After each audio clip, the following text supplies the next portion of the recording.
We made it. We made it, people. Welcome into the Pickoff. I'm your host, as always, Colby Marcio, and this is presented by Betting News and powered by the one and only Bet Online. We made it. It's not October, but it's October. You know what I'm trying to say. Playoff baseball is here. All the casuals are finally caring about America's pastime. And guess what? You know who's been here since March. Me. Day in and day out.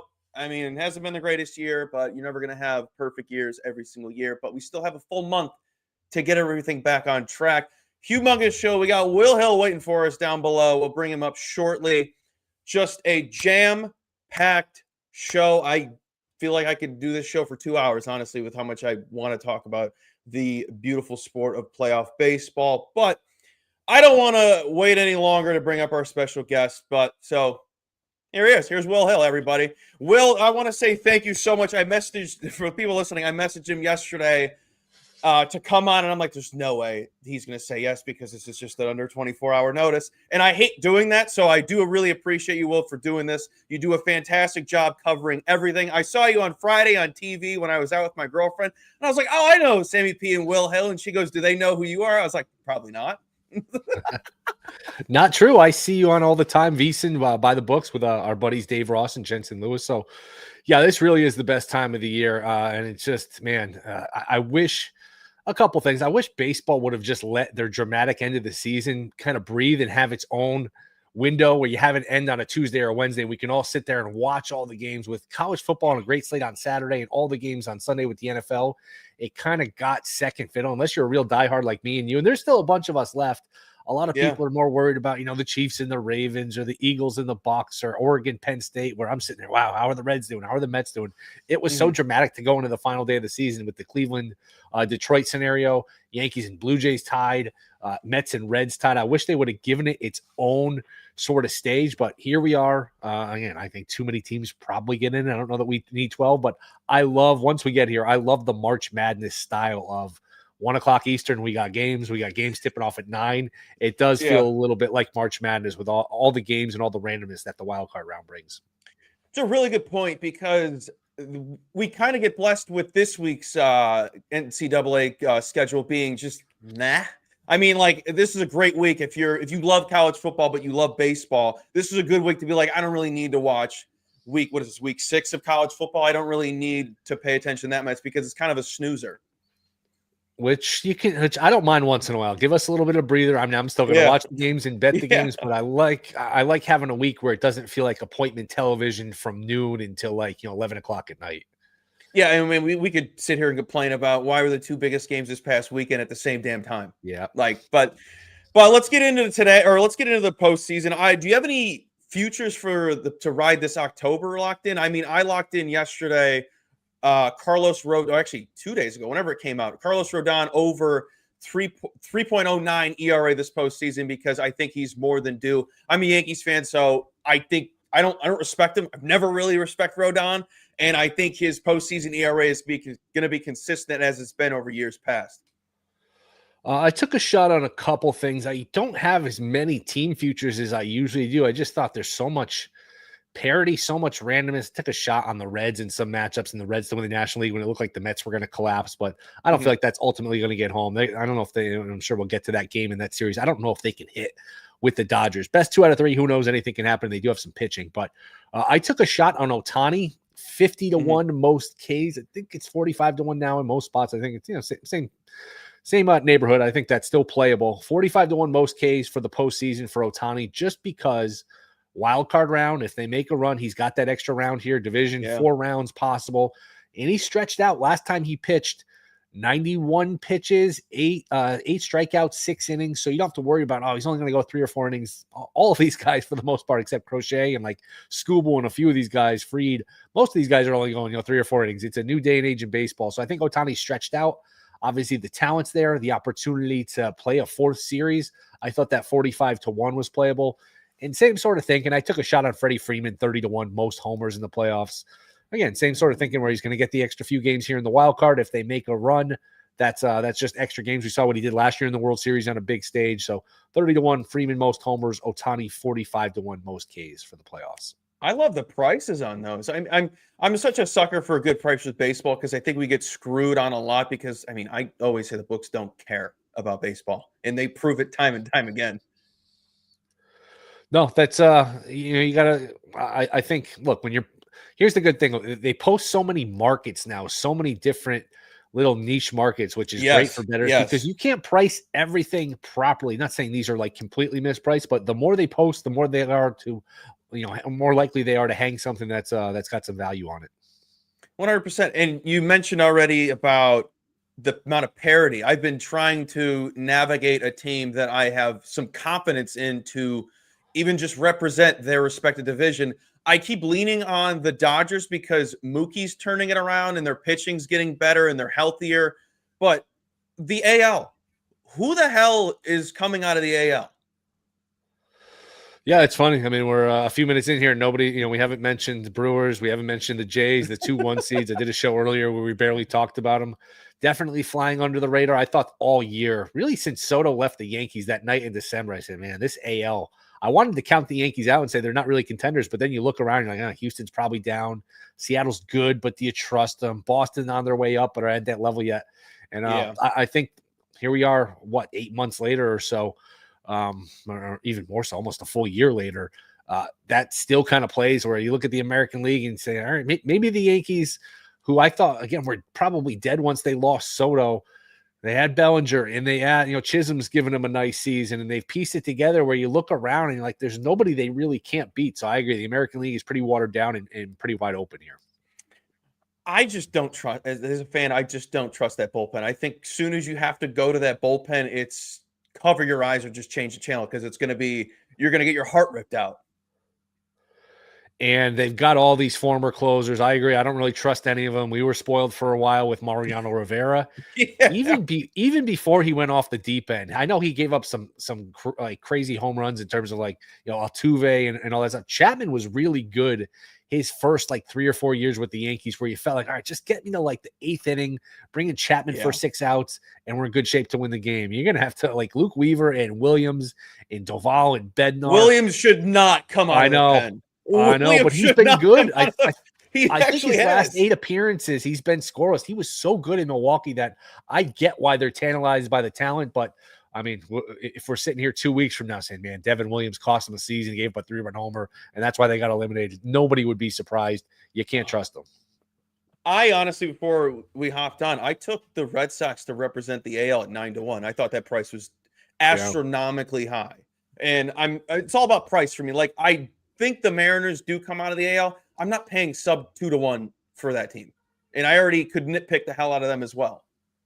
I'm with you. They got a manager in Cora where not a lot of these managers matter, but Cora, Francona on the red side. I mean, that's a position that's been devalued in the sport where it's just, you plug in these young guys. They're just kind of, pushing the buttons and doing what the GM wants them to do. Cora matters. He knows how to lead a team. And I'd say the same about Francona. And you got an ace at the top with Crochet. I worried a little bit their lineup with no Anthony. It's a little bit pieced together with the the Ref Snyders of the world. I understand why they did the Devers trade. I thought it was crazy at the time. It's proven to not be as crazy. But I'm with you. I think they're alive. You throw Crochet out there, and with all the talent they have, I think they're super live against the Yankees, and I do think they're live here to come out of the American League. I would say there's not that many teams. The Reds would be one where I'd be very surprised if they're in the World Series. They're the one team I don't even want to see. I don't even want to see. I don't know if you were into the Reds this offseason, but I was one of those guys that just you can't sell me on a team just because of the coach. I mean, how many average Joes do they really have on the team? And the inconsistency of Ellie De La Cruz and then Hunter Green. Is he going to be as legit as we all think he's going to be? And then he has shown that. He has been great all season long when he's healthy, but that's not enough for me. Yeah, I took a shot on their over. It got home, even though it wasn't easy, it wasn't pretty. I just thought Green, Lodolo, and Abbott, even though Lodolo and Green are always in and out of the lineup, the rotation, always banged up. I thought that was enough pitching, and I thought that they could make a run. But as far as teams that would actually shock you if they're in the World Series or surprise you, I don't see the Cubs. I don't know if they have enough starting pitching. Boyd hasn't been good. Imanaga hasn't been great. I'd be surprised at the Cubs. I'd be surprised at the Reds. I don't know if there's anybody in the American League that would surprise me. Even Detroit, as bad as they played in September, They've got Scooble. It's a wide open league, as we talked about. Could they get off the mat and win a series or two series? Then they're in the ALCS. That wouldn't shock me at all. Yeah, I had a friend that texted our group chat today. Nate Jacobson said he's on the Tigers to win that series at -115. And I was like, I wouldn't, just based off the number, I wouldn't want to back a team that's on a full collapse right now to piece it together in the playoffs. And sure, you're having Scooble go today. He hasn't been that sexy over his last few starts. And I'll talk about it later in the show, but I would be terrified to go against the hottest team in baseball right now. Yeah, and they seem to have a horseshoe where you want to have a horseshoe. And I watched that game, and it's a little, it's a little odd and it's a little anticlimactic because they had this huge series a week ago where they're playing each other, same pitching matchup Tuesday, a week to the day. It's Gavin Williams against Scooble, huge series for the division. Now, the Tigers, I feel like their punishment for blowing such a big lead should be more than, well, you just lose home field in round one. I feel like they should be out. I feel like that's not punishment enough to blow that big of a lead. Yeah. One I like today from a betting standpoint, and I bet this last week when they faced Scooble, Jose Ramirez plus 1,100 to walk in his first at bat. I like that. I think Scooble, it hit the first or last time they faced each other. I think Scooble was smart enough to say, all right, the lineup around Ramirez is not great. Ramirez can beat me. I don't know if the guys around him can. Let me be careful with him. Not that I'm just going to intentionally walk him, but let me nibble a little bit. And if I walk him, so be it. I'll deal with the next guy. He walked him on 4 pitches last time. I think in that market, hit by pitch also counts. So if he tries to go inside, misses, and nicks the elbow, that's a winner. I just like the value there, 11-1, Ramirez to walk first at bat. It's a really good point because I wanted to talk about they have the hitter batting averages for the postseason out, and Cal's is like 228.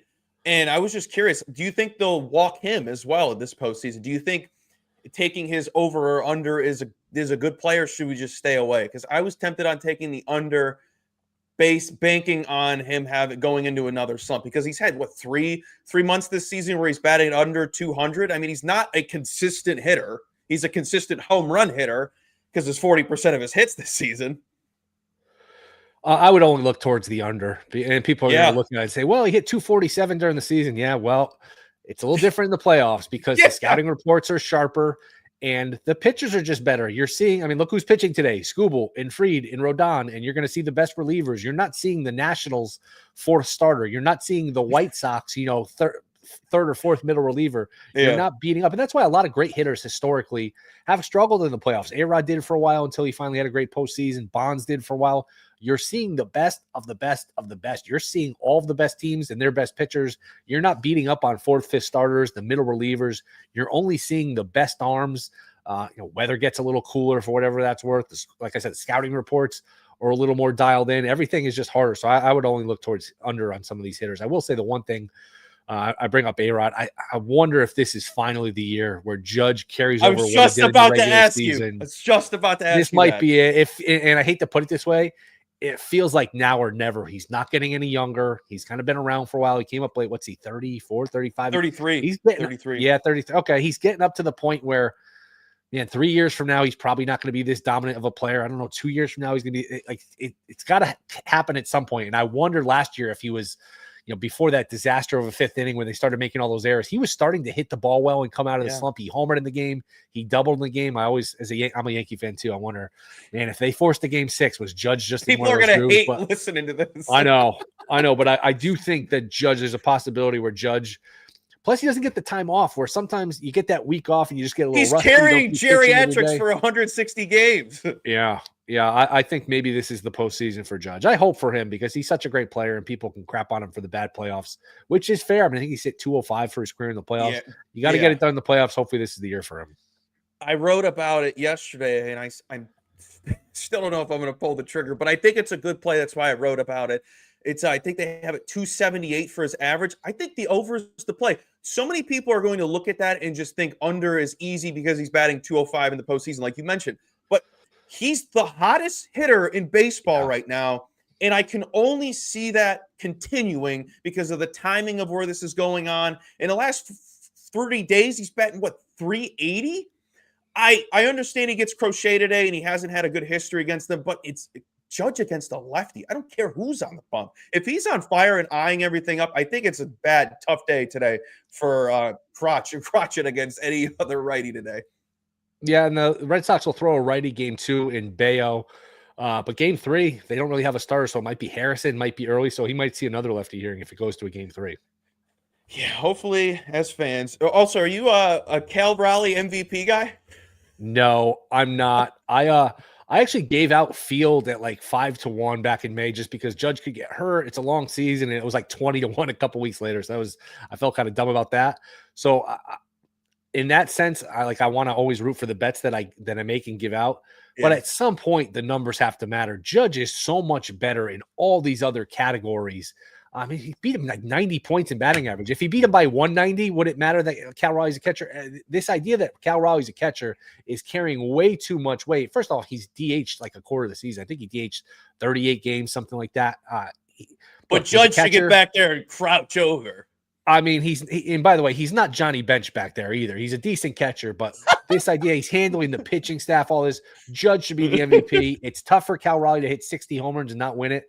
But look at the season Judge had. Judge, I think, took the lead on April 16th batting average and never gave it back. He was the highest average in the league with 53 homers and all these walks. To me, it's got to be Judge. I'm right there with you. It's honestly my favorite topic to talk about because I'm just so passionate about it. And people can accuse me of being a biased Yankee fan. I try to take pride in not being biased in anything that I talk about because we're gambling. We're here to make money. I will bet against the Yankees if I have see a good angle. I bet them to get swept by the Astros a couple years ago. That was the easiest bet I've ever placed. But I just think it, and plus we don't get anything for him winning MVP. We don't get a World Series win. We don't get that enjoyment as a fan. It would make no sense for him not to make it. And I've never once suggested taking Cal at MVP because I went the other route. I went Scooble 125-1 in like June. And I'm like, he's more valuable than Cal when I bet him. I was like, this is going to drop tremendously. And if Judge gets hurt, this is going to be a lot closer than it is. And he got hurt, and then Scooble crapped against the Angels. And I'm like, well, there goes that ticket. It's completely over with now. And I was passionate throughout the whole season. Anyone who was giving him out at 3-1, I thought you were lazy. I was like, you could have gotten him 22-1 again before he hit those 4 home runs against the Cubs. That was the time to pull the trigger. And I still don't think it was the right time to pull the trigger. Yeah, I got a buddy who's got him 80-1 from before the season, Cal Raleigh, for a It's a good ticket to have. It's a good ticket to have. Great ticket to have. I don't think he's hedged it either. So, and here's the thing: we're sitting here in September debating MVP. By the time they actually give it out, we're going to be in like week 13 of the NFL season. They basically give it out around Thanksgiving, and everyone forgets about it. Ridiculous how baseball drags it out, but yeah, it's been fun to have a good old fashioned MVP debate. Yeah, we're still waiting on last year's awards because that's just how baseball works. But today's plays, do you have any couple of favorite plays that you have you want to give out to the people? Ramirez 11-1 to walk the first that one. I like that one. I like Detroit. I think they're going to win, but that number's kind of gotten away from me. I'm not looking to lay like $1.65 or so. I just think that is too expensive. Yeah. These wildcard games have been low scoring. I would go, instead of playing under 6 Detroit Cleveland, I like under 1.5 in the first 3 innings. To me, that's scoreless after 3 or 1-0 after 3. Yeah. I like that. I like under 7 in Cubs Padres. I think both those bullpens are really good. Padres can't hit, especially without Laureano. They've really struggled to score runs all season. So I like the under 7 there. And that's about it. I mentioned Ohtani 45-1 K's leader, Freeman 30-1 K's home runs leader. I do think there's value on the Red Sox at the series price plus 155 or so when you got the better pitcher in game 1 and the Yankees. Yeah. I think they're going Schlittler in game 3, but he's pitched half a season. He's barely got any experience. If it comes down to a game 3, you're happy to have the plus 155. So those are some ones I'm looking at. Yeah, because I was curious if you leaned more with unders in this wild card world, game ones at least, because the totals are just so drastically lower than what they would be. And I was like, this feels like they're begging you to take the under, even though, again, I never think fishy when it comes to baseball betting because I don't think they care because it's quick turnover and not as many people are betting on it as if it was a football or anything else. Absolutely. And remember, you have to shave off, I don't know, what do you have to shave off? Half a run for the playoffs, not just because the pitchers are better. We don't have any more ghost runners. So in games that are close, if you were playing these games in the regular season, you couldn't make a 6 because if it goes to extra innings, even if it's 1-1 or 2-2, that 6 is in trouble. With the sudden death and the way baseball should be played in the extra innings with no ghost runner, these games can kind of die at the end without that threat of a big inning. 100%. Will, I want to thank you again for coming on such short notice. Please let the people know where they can find you and keep up with all your fantastic work. Yeah, VSiN, I'm on pretty regularly. Should have bet more podcast. Fox Sports, I do some writing and some podcast appearances for them. So we got less than an hour till these games start. I keep checking my phone, my watch, looking at the clock. That mental countdown of when these games are going to start is that's how you know you're excited. So it should be a lot of fun. Appreciate you having me. Happy to come on whenever you need me. 100%. Have fun being a sicko, enjoying day playoff baseball. Absolutely. Have a good one, Will. Thank you again. All right, guys. All right. Let's get filthy. Let's get nasty.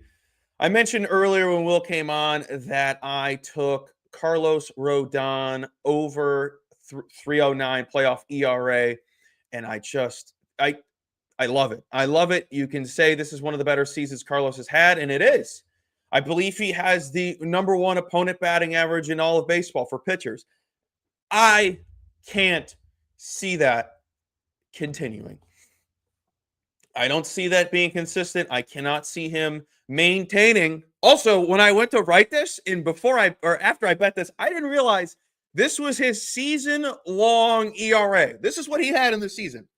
So anything above it would just be above his season ERA. So listen to this.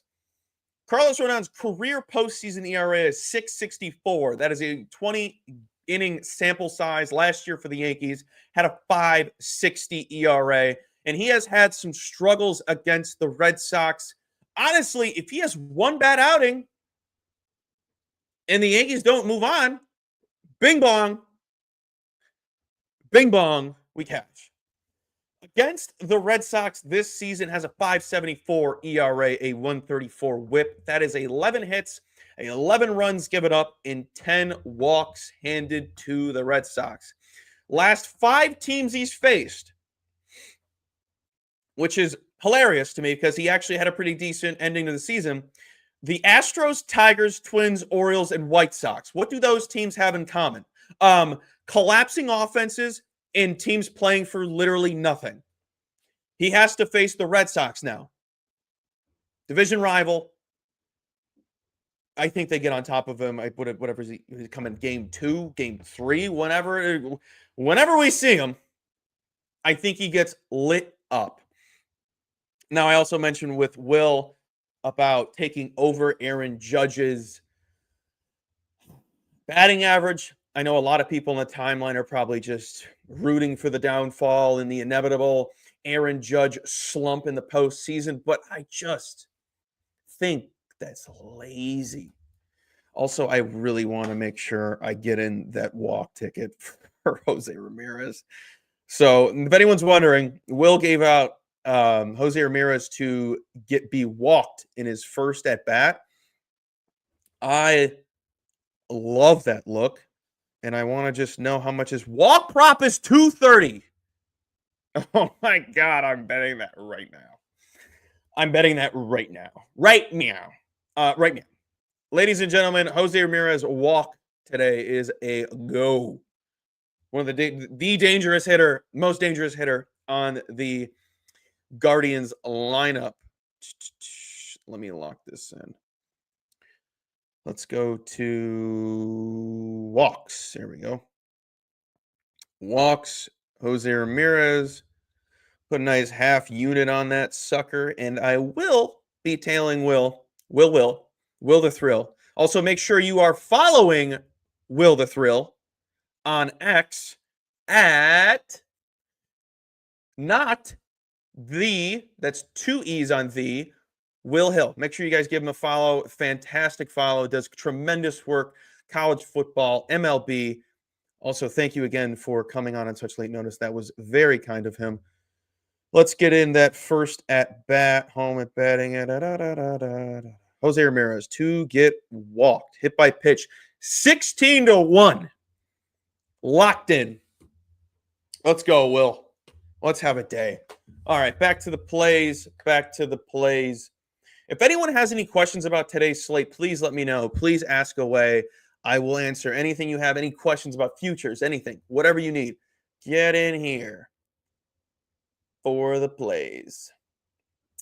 All right, got my tweet out. Let's rock and roll.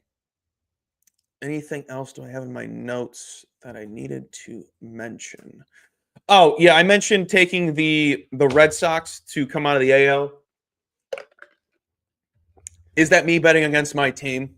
Not really, in my opinion, no. I thought 9-1 was egregious. I wrote about it yesterday on Betting News. You can go check out the write-up for the AL pennant. I don't think taking the Mariners at a sub 2-1 price is worth it. Do I think they come out of the AL? Yes, but they're inexperienced. They haven't been in the postseason in a couple years. It's their first time having a bye in the postseason in quite some time. Last time they won the West was 2001 when Ichiro was a rookie. Yes, Ichiro Suzuki. I could nitpick their pitching staff. It hasn't been the sexiest as it's been in years past. I don't trust them on the road. It just comes down to a lot of things, and I don't know if they can stay hot. And if they can stay hot, I think they make it. But I don't think paying under 2-1 is worth it. Now, getting the Red Sox at 9-1 when you have Crochet, Lucas Giolito has been fantastic. I think it's worth the squeeze. Now, I didn't put a ton on it. I think, half a unit on it. I think that's worth it. I think that is well worth the squeeze. Again, if we have any questions, let me know. In terms of the NL, I'm probably not going to take anything. The Dodgers are 3-1 on some books. The Brewers are 3-1 on some books. If you told me to lay free bet on somebody come out of the NL, I would probably bet the Dodgers because I'm shocked they're not the favorite. When the Phillies are, no offense to the Philly fans out there, I don't know if you even believe they should be the favorite to come out of the NL.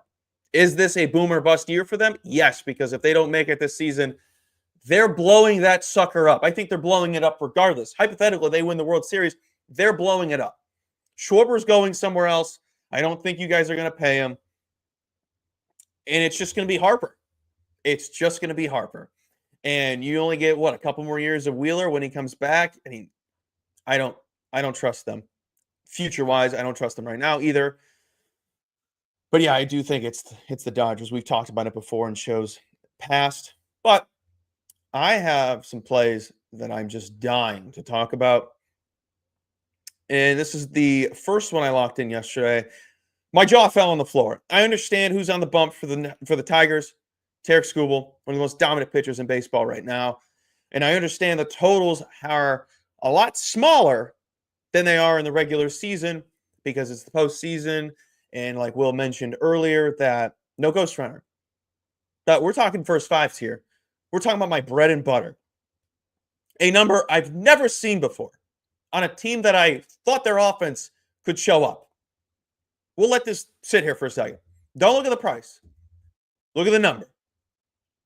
Guardians' first five team total over a half run. Half run. At $1.70. If you are not in the juice paying business, I have other plays you can parlay with this to get plus money.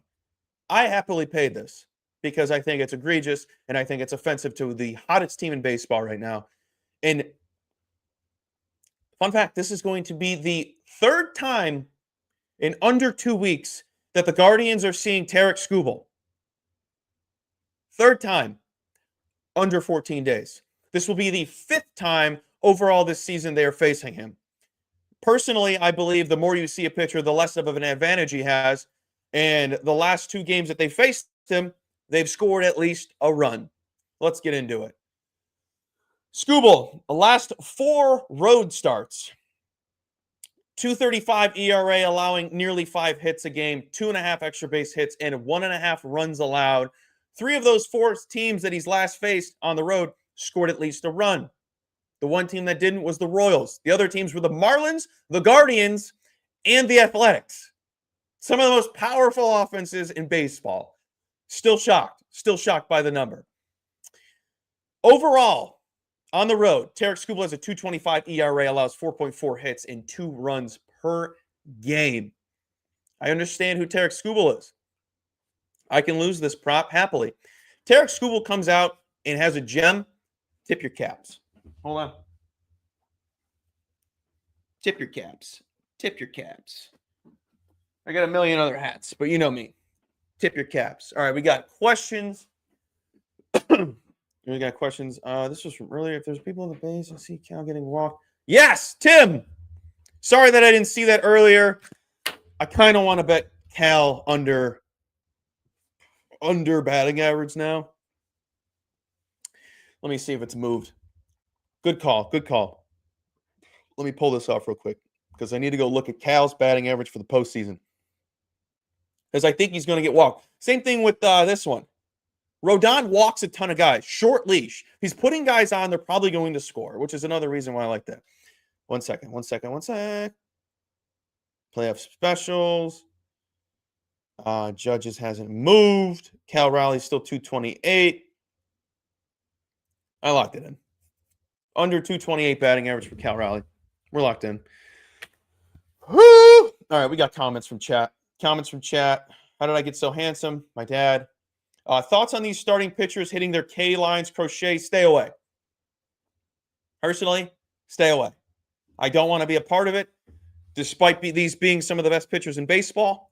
Short leash.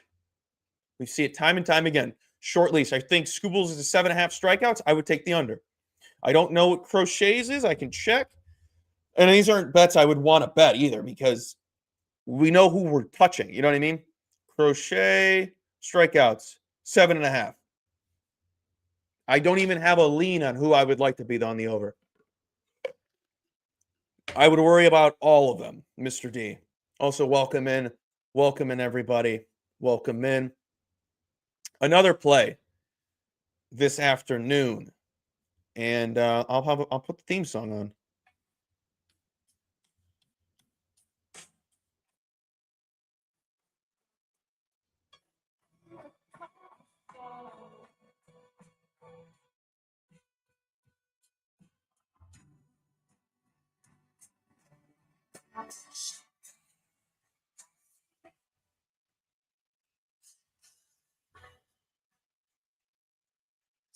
We're taking the Cubs. Taking the Cubs, first 5 team total over 1.5 at $1.30. Somebody told me it's down to $1.25. What? $1.25? People, are we unaware of how well the Cubs have been playing over the last month? I'll tell you, if you didn't know. Number 1 in WRC Plus over the last 4 weeks at home. Second in WOBA, OPS, and ISO. Third in walk rate. We love that. We love guys on base. Over the last 2 weeks, overall, home and away, top 5 offense, all those categories that I mentioned. Taking on Nick Pivetta. If this was in San Diego, I would not be on this play because he's a lot better at home. On the road, excuse me. 3.55 ERA this season, 2.24 opponent batting average, allowing nearly 5 hits and 2.4 runs per road start.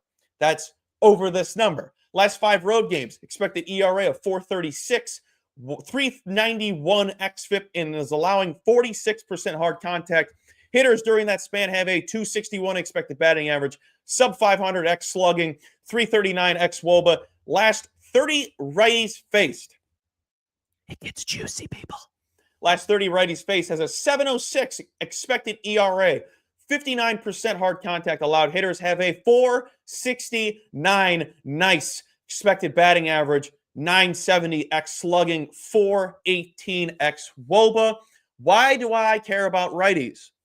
Most of the top-rated hitters on the Cubs lineup today, according to Batter Siphon Box, will bat from the right side. There is only a very minimal amount of elite hitters, and we'll be talking about them in just a second. No elite rated hitters in this game, but I do think a team that has been solid as all hell in the first 5 innings at home this season, averaging over 3 runs a game. Meanwhile, the Padres are averaging on the road, giving up 2.8 runs. So I don't know if Nick Pivetta can show up on the road, but I want to lean with the numbers here, and I want to ride an offense that has been heating up over the last couple of weeks, which is the Cubs. And as I always write, I don't care if it's the playoffs. I'm still going to lean on this being a gift. Same thing with this. What? Half? What? Give me the Cubs in the first 5 innings at 1.5 at $1.30. Anyone have any questions? Oh, it's just Paul having fun. All right, let's get into the value. You know me, my favorite team plays later, the New York Yankees. Yeah. You probably hate hearing from it. But with Crochet on the bump, I just want to read some numbers off. Garrett Crochet against righties. The last 60 he's faced.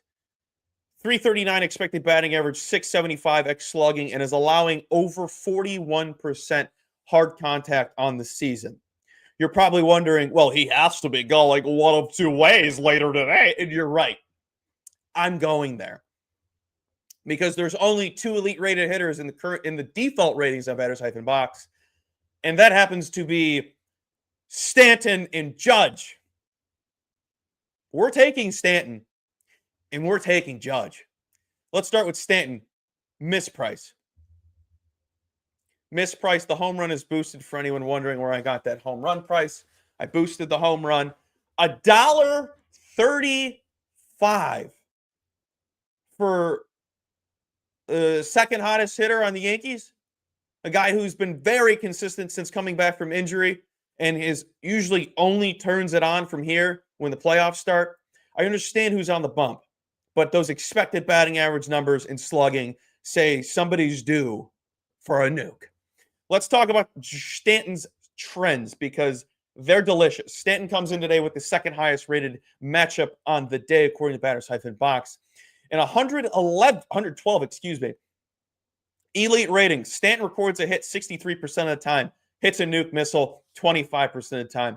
42 elite ratings at home, 71% of the time records a hit, 36% of the time hits a home run.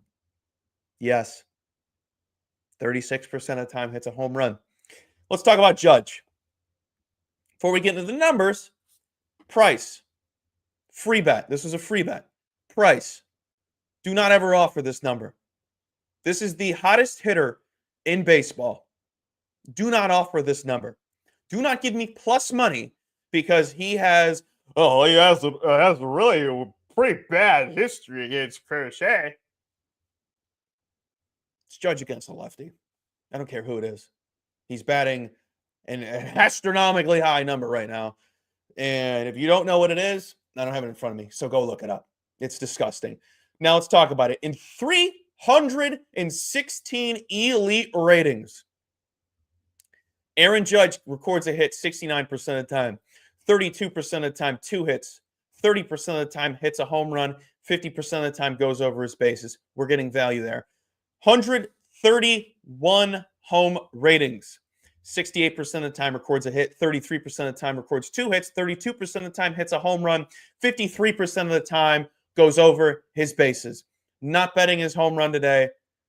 You're getting significant value on his bases. It's like plus 230 for his home run. That's great value. I just don't feel like betting on both Stanton and Judge. If Judge goes yard today, guess what? I'm cashing his bases prop without paying juice. I'm fine with it. I'm paying juice for Stanton to do the floor. A little dribbler up the gap between first and second. Pulls it between short and third. Sure, they'll probably have the shift on. I don't care. I'm riding the 2 hot guys on the Yankees, look-wise and statistic-wise. Let's see what chat's got. Oh, it's still Paul. What's going on? What's going on? All right. Let's get to the night game. We have 20 minutes before the old college dry. And guess what? I'll still be here.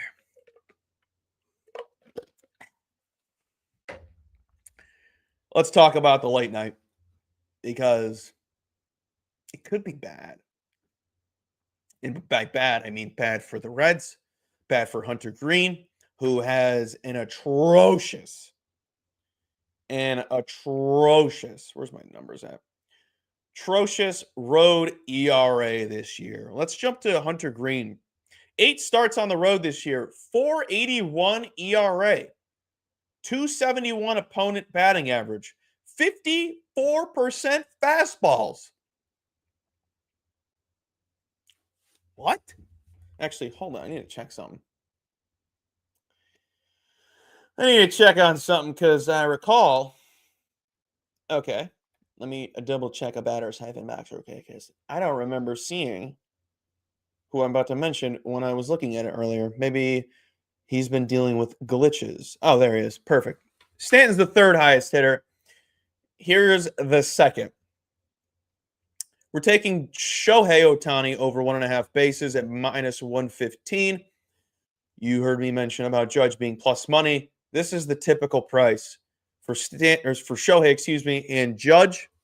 This is the price range, I should say, that I'm willing to pay. Anything above minus 120, 125, I'm like, I'll bet the double home run. And you can bet the double home run here as well. I don't think that's a bad option. If you don't want to pay juice, you want to put half a unit on the double, half unit on the home run. You cover your bases, essentially. You just get screwed if he only hits a single. I mean, you're 1.5. If he gets a single, you lose either way. And if he hits a triple, you can live with it. He gets 2 hits, you live with it. You really essentially cover all your bases, and you just exclude the 2 hits and the triple. So if you want to take the double, you want to take the home run, I completely understand that. But Shohei has a rating above a 0.6. Colby, what does a 0.6 have to do with anything? He just has an elite rank. Well, there's trends. This will be the 75th game with a rating above a 0.6. 74 ratings above a 0.6. Shohei Ohtani records a hit 84% of the time. 2 hits, 35% of the time. Over this prop below, 65% of the time. Significant value. Excuse me. 3 bases, 49% of the time. Over 1.5 H to the double R, nearly 80% of the time. 3+ HRR, 55% of the time. Hits a home run 32% of the time, and hits a double 22% of the time. Like I mentioned, Hunter Green is a 54% fastball pitcher. It's Shohei Ohtani. Shohei kills every single pitch in Hunter Green's arsenal and has better numbers than his numbers against fastball. So if you're like, well, I'm a little nervous about the other 46%, don't, because he has better numbers. I think this is a go. If you don't want to take a player prop, I think taking maybe the Dodgers' first 5 team total over against Hunter Green is a go. Like I mentioned, Hunter Green's ERA is 4.81 on the road. Is 8 starts a small sample size? You be the judge. I think it's good enough. I think it's fantastic. I've seen people think that the Reds can somehow sneak past the Dodgers. Saw it on Betting News. The picks page we have, I saw some networks chose the Reds, and I'm just like, yeah, okay, bud. Okay. What's going on, Vsauce? Okay, bud. I think it's the Dodgers no matter what. And those are the plays. Let me add the 2 that I mentioned earlier. Red Sox.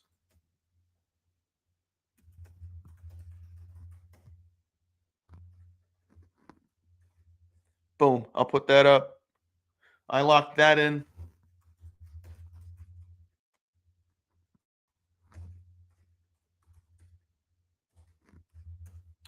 I also locked that in. Yeah.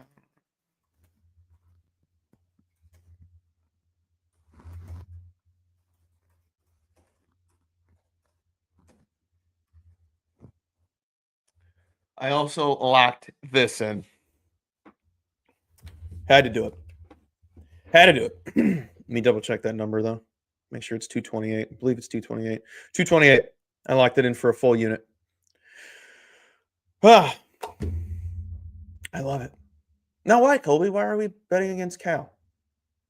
Because most likely, Eugenio Suarez is going to be batting after Cal, and they're probably going to walk around him.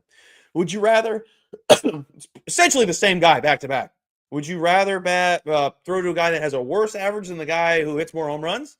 Talking about Suarez has a worse average than Cal. It's probably what they're going to do. And if Cal's hot, they're probably going to walk him.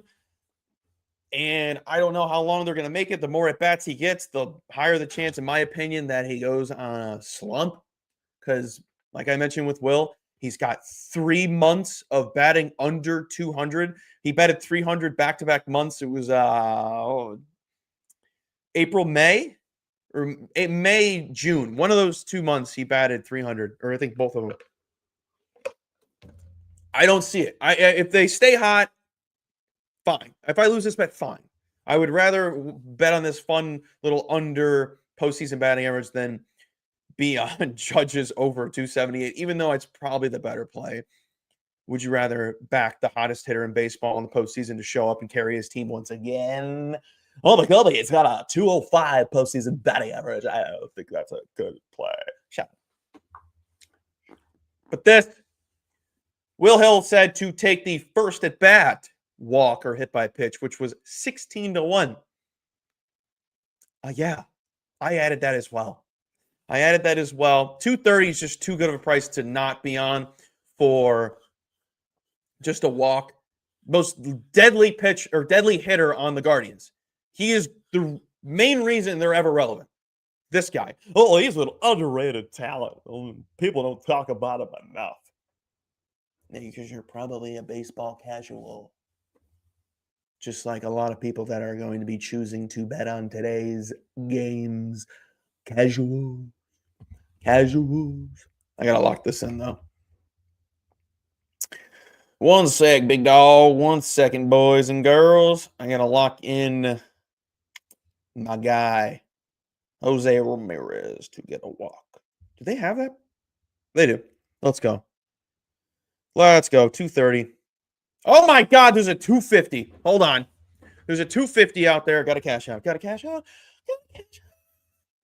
I forget what books offer that. Can I cash out? I can't cash out.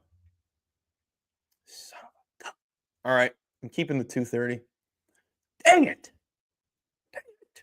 Hate that. Dang it.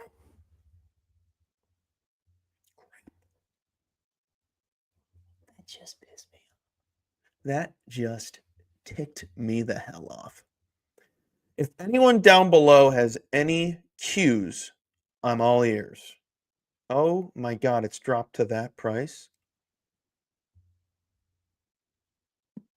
One moment, guys. This price has dropped to $1.60. I will be seeing if I can cash out. Oh my God, I might be able to. Oh my God, we might be able to get a better number. Please give me the number. Oh my God. I'm going to keep it. It's 3 cents. It's 3 cents. I'll live with it. It's 3 cents. That's correct. And then I just want the logo. Again, if you don't like this, you can parlay that with Stanton to get a hit, Judge to get a hit, Shohei to get a hit, or you can take the Cubs' first 5 team total over as well and parlay it and get plus money. I'm posting out the card right now. Thought that was a good play for the walk. Also, I have this in. This will go off in almost 10 minutes from now. Game starts at 12:05. The day card.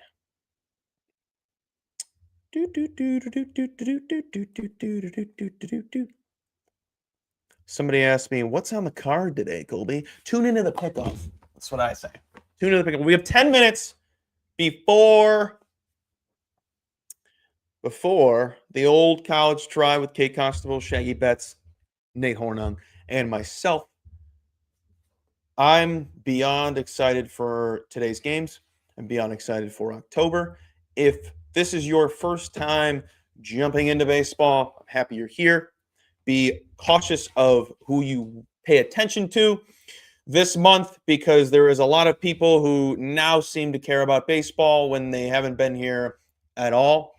That's all the advising I would give.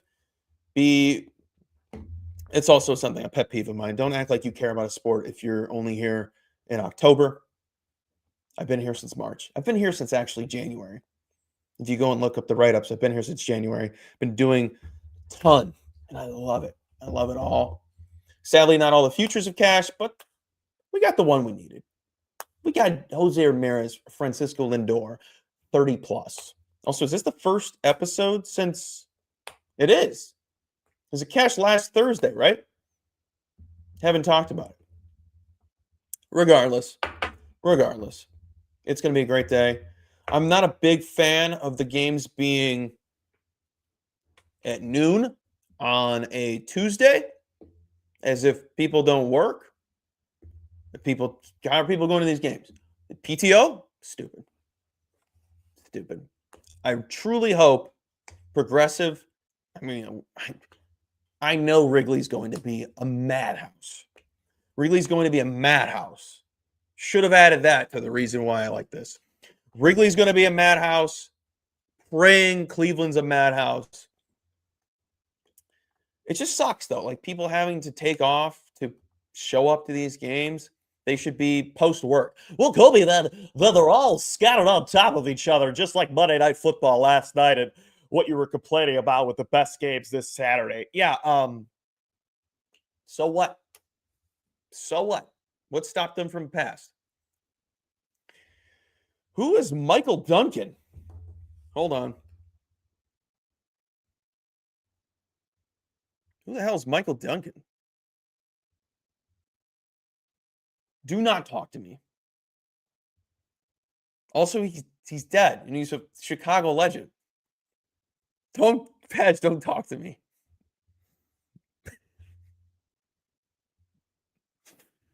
Don't talk to me ever again.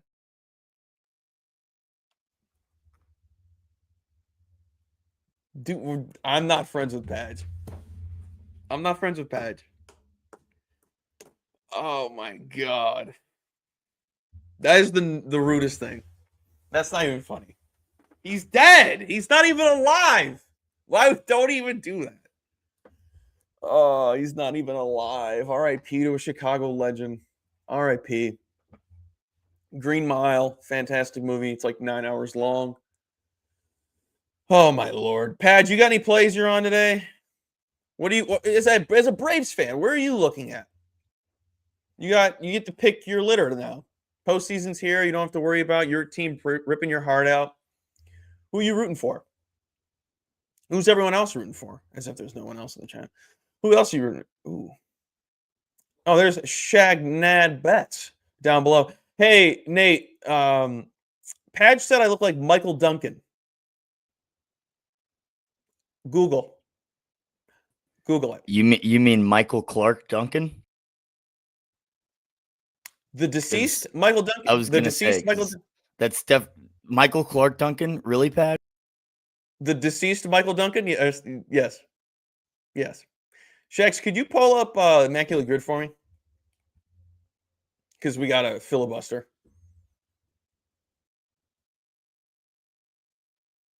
Patch, I said, who are you rooting for in the MLB playoffs? And no, I've never heard that, but you're accusing me that I do look like that, which is rude. Rude! Oh, let's go. Let's get this in. Oh, you're a liar. Reds, top left, Josh Hamilton. It's probably going to be chalk. Son of let's go chalk again. Let's go Yasiel Puig right next to Josh Hamilton in the middle. Yeah, Puig. Puig, your friend. There he is. Chalk. Played third base for the Reds. Todd Frazier? Put Todd Frazier. Todd? Perfect. Ooh.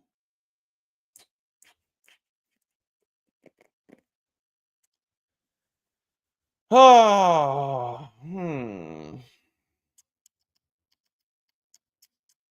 Bottom left, let's go with Ian Kinsler.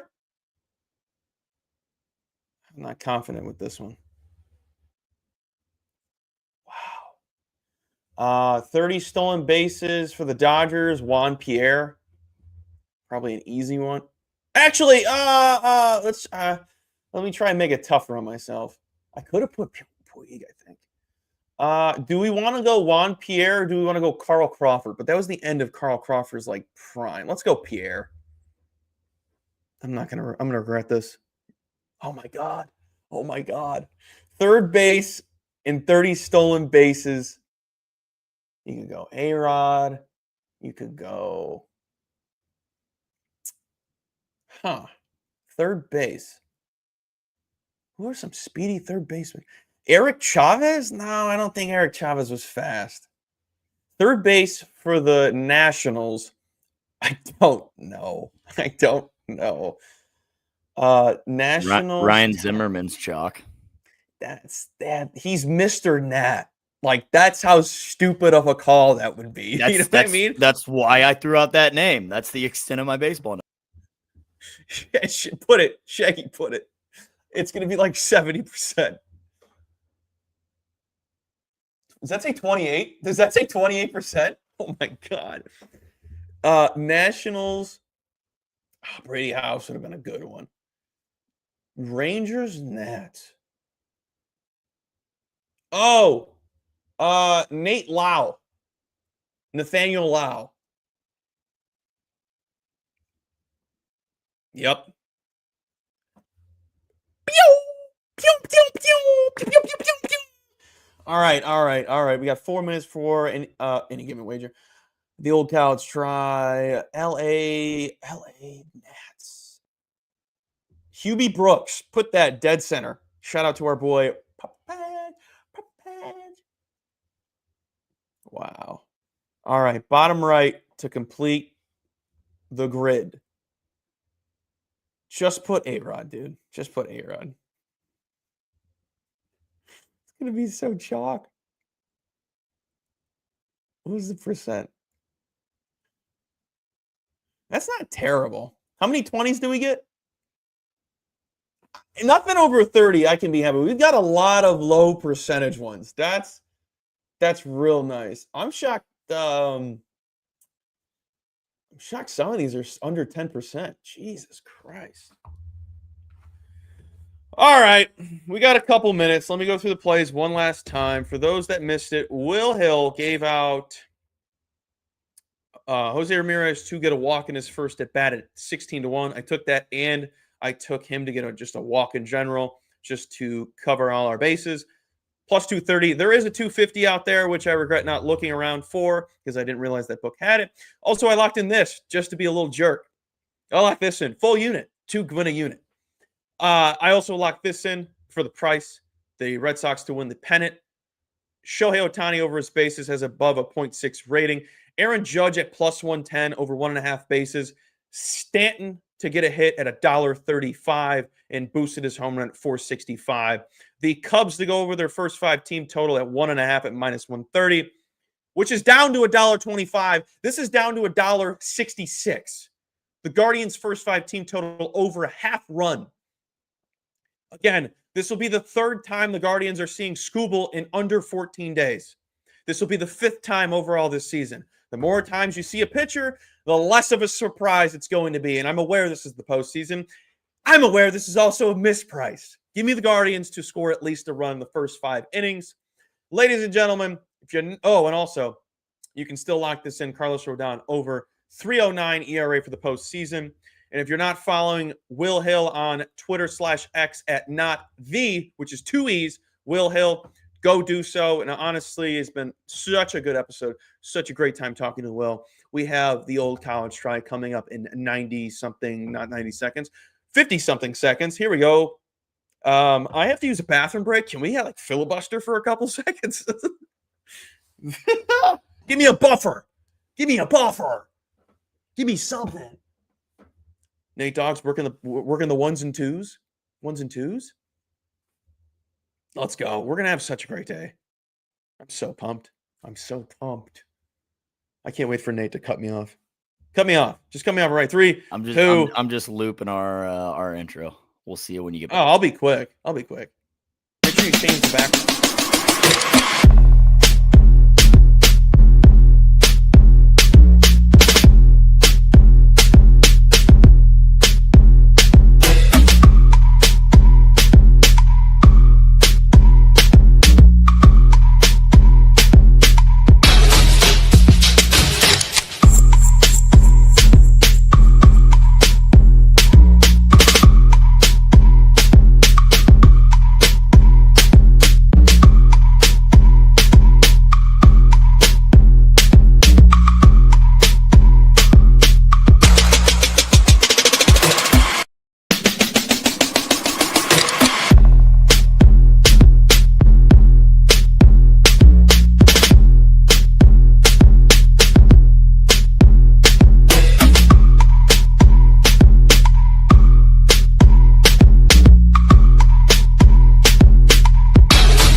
What's going on, sick animals?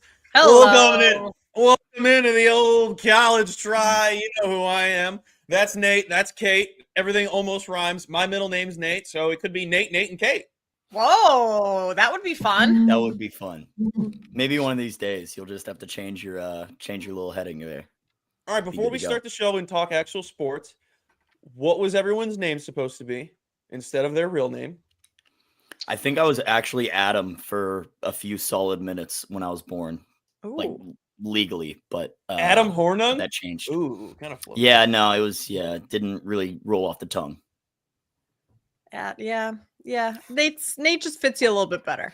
No doubt about it. Absolutely. I was always just Kate, and I'm legally just Kate. I'm not Catherine or a Kathy or That's better. That's much whatever. better. Yeah. But if I was a boy, I think I was gonna be David.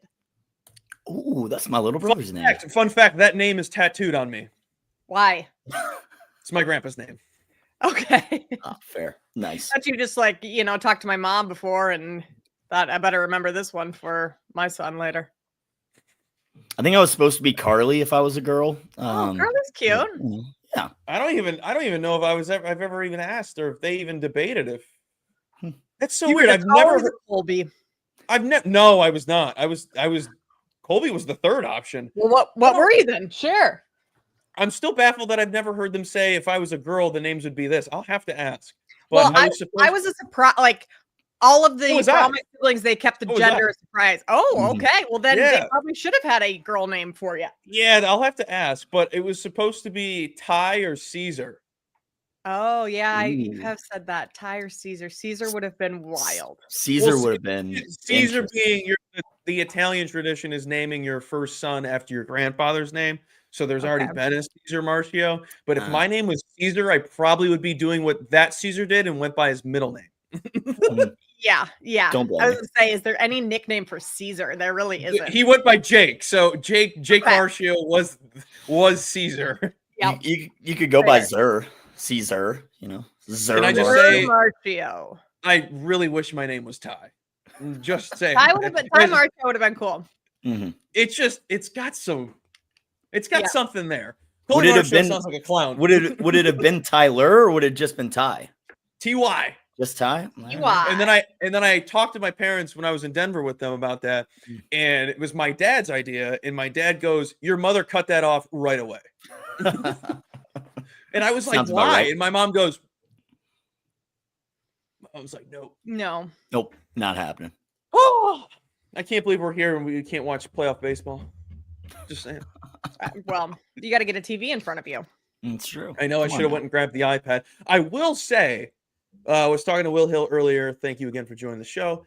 That it kind of sucked how good the schedule was for college football this past weekend, but we're kind of getting with all the playoff implications with MLB, but we're kind of getting blessed with a very mid week 6 this weekend with playoff baseball in full swing. But what are you going to do? We get blessed with some things here and there. Week 5 kind of lived up to the hype. Absolutely. Yeah. Week 5 was great. Those night games were awesome. Huge. Great night games. Kate, you can talk about the Hawkeyes. Let Kate talk about the Hawkeyes. Covering animals. Cover. Hey, good teams win, great teams cover. That's all that matters. We covered. Illinois can't say the same from 2 weeks ago. Nope. They cannot. Woo. Yeah, shots fired. The safety was wild at the end. Yeah. Like that's why you covered. If you covered. Right. Or just an extremely bad beat for anyone who had Indiana -7. I don't know why Mendoza didn't just go down at the 10-yard line, right? The 15-yard line. As soon as the clock hit 0, you're running towards the clock anyways. You can look and see. But took it all the way to the end zone. Yeah. Wow. But that's Iowa for you. Yeah. They get the cover, good defense, lower scoring game-ish. And we talked about this yesterday, Nate. I'm just going to tee up Kate on this one. Do it. And we talked about it with Jake Butt. Kate, you're a Big Ten girl. Thoughts on Illinois storming? Pathetic? Yep. Thank you. Yep. Thank you. I would say so. You're a Big Ten program. Are they still ranked? Yep. It's still ranked. A ranked program. Why are we storming? against another ranked program. Like we've been there before. Yeah, you were a touchdown dog home, but 2 ranked teams. Yeah.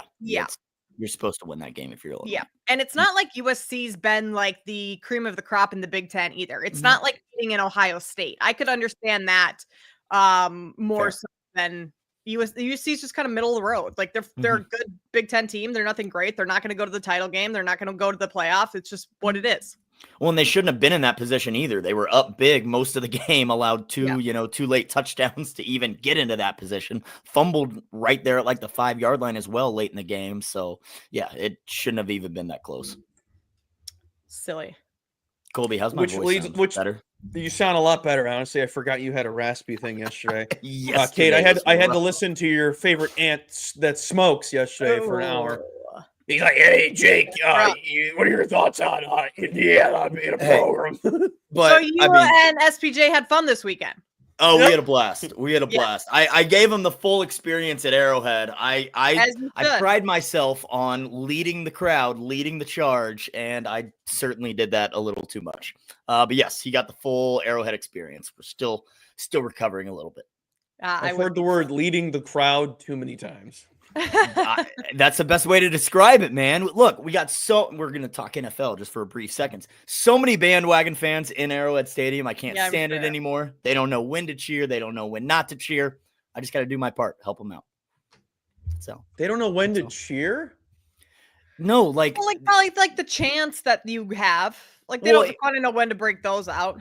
Well, no, they don't realize that, you got to make noise on 3rd down, but you got to do it while they're still in the huddle. You can't wait till the team's in formation. And then also my biggest thing is when we're on offense, nobody understands that you've got to be quiet so that Patrick Mahomes can hear and get to work. So they hear the opposing fans, making noise, and their thought is, oh, I got to be louder than them, right? No. You know what you should bring? Quiet. You should bring that golf guy that says like quiet, those signs. Right. You should bring those. And then you flip them like it's like traffic. Like be loud. Be loud. Quiet. Loud. I'm absolutely directing traffic at Arrowhead, no doubt about it. Now, before we get too far talking about the storming stuff, we have to give flowers to the greatest storming that has ever happened, which was Virginia upsetting Florida State. I don't think Hollywood could have scripted, directed that storm because RIP to Squirrel White, I fell victim to that. But good God, was that the coolest storming I've ever seen. It was perfect. Those fans were on the field the moment the clock struck 0. They were so on top of it. Who was the Florida State player in the end zone that basically Squirrel White? Oh yeah, he got just trampled. Poor guy. I thought he was going to get up and throw some punches or swings because I would have if like all these fans are running over me. I'd be pissed. I'm the same way. Did he get interviewed and make any comments after the game? Not that I've seen. Yeah, I haven't heard anything. I'm sure that would have been out there by now, but yes, Colby did fall victim to. I fell victim to the post of Squirrel White passing. I was like, no. Well, I didn't read the caption. I just saw his name, his face, and then the year he was born, and then 2025, and I was like, no, that's Squirrel White. I like Squirrel White. So yeah, I fell victim to it. You sent me a text, and then like the name. 30 seconds later corrected yourself and said disregard. Yeah. I think it's good that I caught myself before I did anything else. Well, I was getting ready to type something out of come on, Colby. Use your brain a little bit. 2 seconds. Let's verify this information. You should have replied that DePaul journalism degree didn't do anything. Fact check, Colby. Yep. Fact check. Oh God. Journalistic integrity, nowhere to be found there. Gotta love it. Nate, give us an update on your futures, man. You got to give us an update. Before you talk, there's no update to be updated on him with mine, unless the Bama win the national championship. I'm very excited for the Arkansas Razorbacks going forward. Sam Pittman fired. Gonzo not leading that program anymore. New coaches come in, kind of cleaned house. A lot of coaches being let go. There's a lot of turnover there. And again, this Arkansas Razorbacks schedule does not get any easier. They are staring down the barrel of several ranked opponents. And again, I just don't. I just see the wheels falling off of the Arkansas Razorbacks. Riding that under 5.5 win total is looking pretty good right now. Long way to go still. Long way to go. But coach firing, they're trying to regroup and just salvage whatever they can of this season. I'm feeling really good about that one. Let's put it that way. You should be feeling pretty good about that one. Yep. Yeah, after that loss, that was pretty bad. I don't know. Do they get the interim coach bump this week? That would be the only concern, but I kind of don't think so. No, they're actually on a bye week. On a bye this week, bye. and then they go to Knoxville. They're not winning that. At Tennessee, against Texas A&M, Auburn, Mississippi State, who might actually give them a run for their money, at LSU, at Texas, against Missouri. I don't know if they're going to win another game, let alone 4 more to bust my win total. So sitting pretty on this one. Again, we still got a little bit before we can officially call it a winner, but feeling really good about that win total. Give me a second, guys. I'm a little glitchy. I'm just going to switch over my internet quick. So you guys do your thing. chat. All right. Colby, talk to me about Big Well, Game now that James. Kate's gone, we can really talk about how much we dislike her. Oh, she's still there. Too early. Crap. She's still smarking. Crap. Here, I'll bring her down. I'll bring her down so she's glitching. Big Game James. Big Lives Game up to James. the name again. Also, the Drew Aller stuff. Mm-hmm. Wild to see. I hope that's fake. But No comment. I think I'm more upset with Drew than I am with James. I think that's fair. He's terrible. I mean, maybe my biggest gripe was whoever called that. I know they have an OC calling a pass on the first play of that drive before you or after you haven't passed for what felt like 3 consecutive drives because you were just running it down their throat. Truly, I think if Penn State just continued to run it down Oregon's throat, they would have won that game. But that's just a hypothetical, but I think it holds true because it was like, even if they got like 2 yards on a up the middle run, the next play would be 8 yards. So I think the chunk yardage that they were able to manage for the last 3 consecutive drives, I think were just, I don't know why you would pass. Yeah, it seemed a little wild, that play call, like you said, on the very first play of the drive after they had too. I'm like, if they pass, it's done. I'm like, it's over with. And, they had plenty of success running the football with those 2 senior running backs with their very, very experienced, very, very good offensive line. And then they kind of just abandoned it right away. So I'm with you. A little bit of a wild play call, but is what it is. It almost feels like James Franklin just tries to get cute because he's so nervous that he's going to blow it, and then that makes him blow it. Right.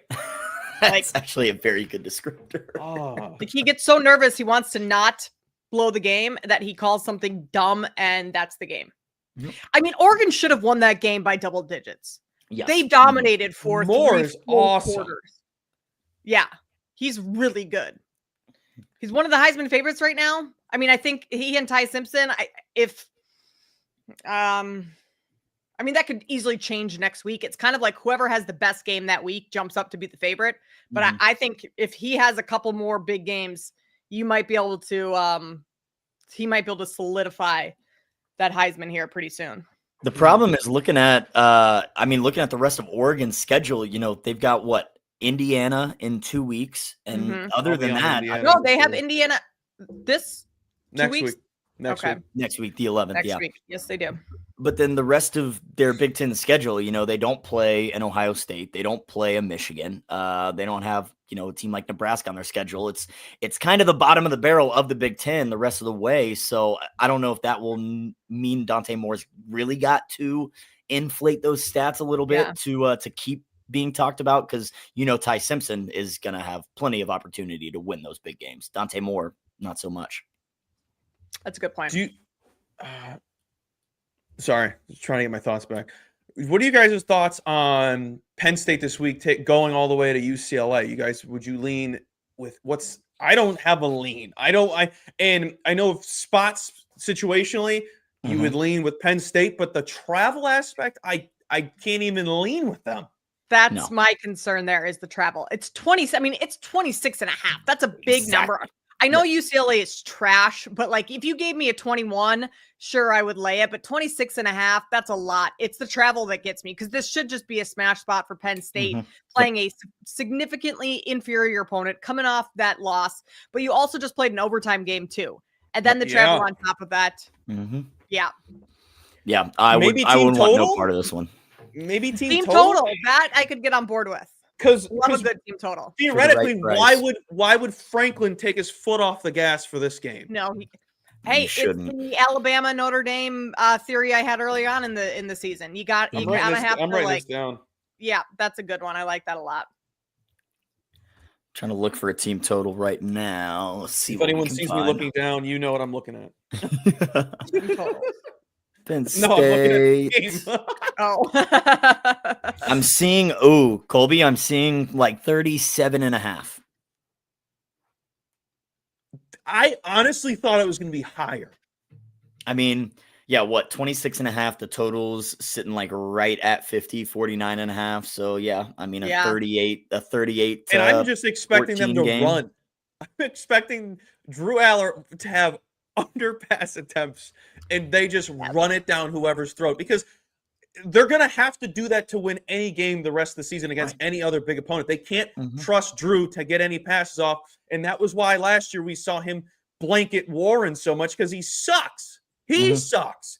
Anyone who's ever believed in Drew Aller should go seek help because even as a Penn State better last week, did not trust him at all. He's terrible. He is horrible. When you don't give your wide receivers a look a year ago and you just go to the best tight end in the country, there's something wrong. Also, Jose Ramirez coming up. Well, I'm looking at UCLA. They gave up, 190 rushing yards to, who was that, Northwestern last week. They gave up nearly 300 to the New Mexico Lobos, ran for 3. Who does Penn State have after this? Penn State would have... It's got to be Northwestern. Ooh. At UCLA. In Northwestern in Chicago. And then they got back-to-back roadies to Iowa. No. Penn State's at home against Northwestern. Oh, yes. And And then they go to Iowa. The top 10 teams go to die. Yes, a nice sandwich spot. Yes. Lobos mentioned, Crutch. I got you. Yeah, I'm definitely going to have to take Penn State's team total. Yeah, I think that's the play here. Although the thing is, UCLA is so bad that you can I don't think you can compare them to Villanova or Nevada. I don't know. But you're still, FIU, you only put up 34. I guess this is a little bit later in the season. You've had some time to work out the kinks. Yeah, I'm on board with an over. Cool. Panel moment?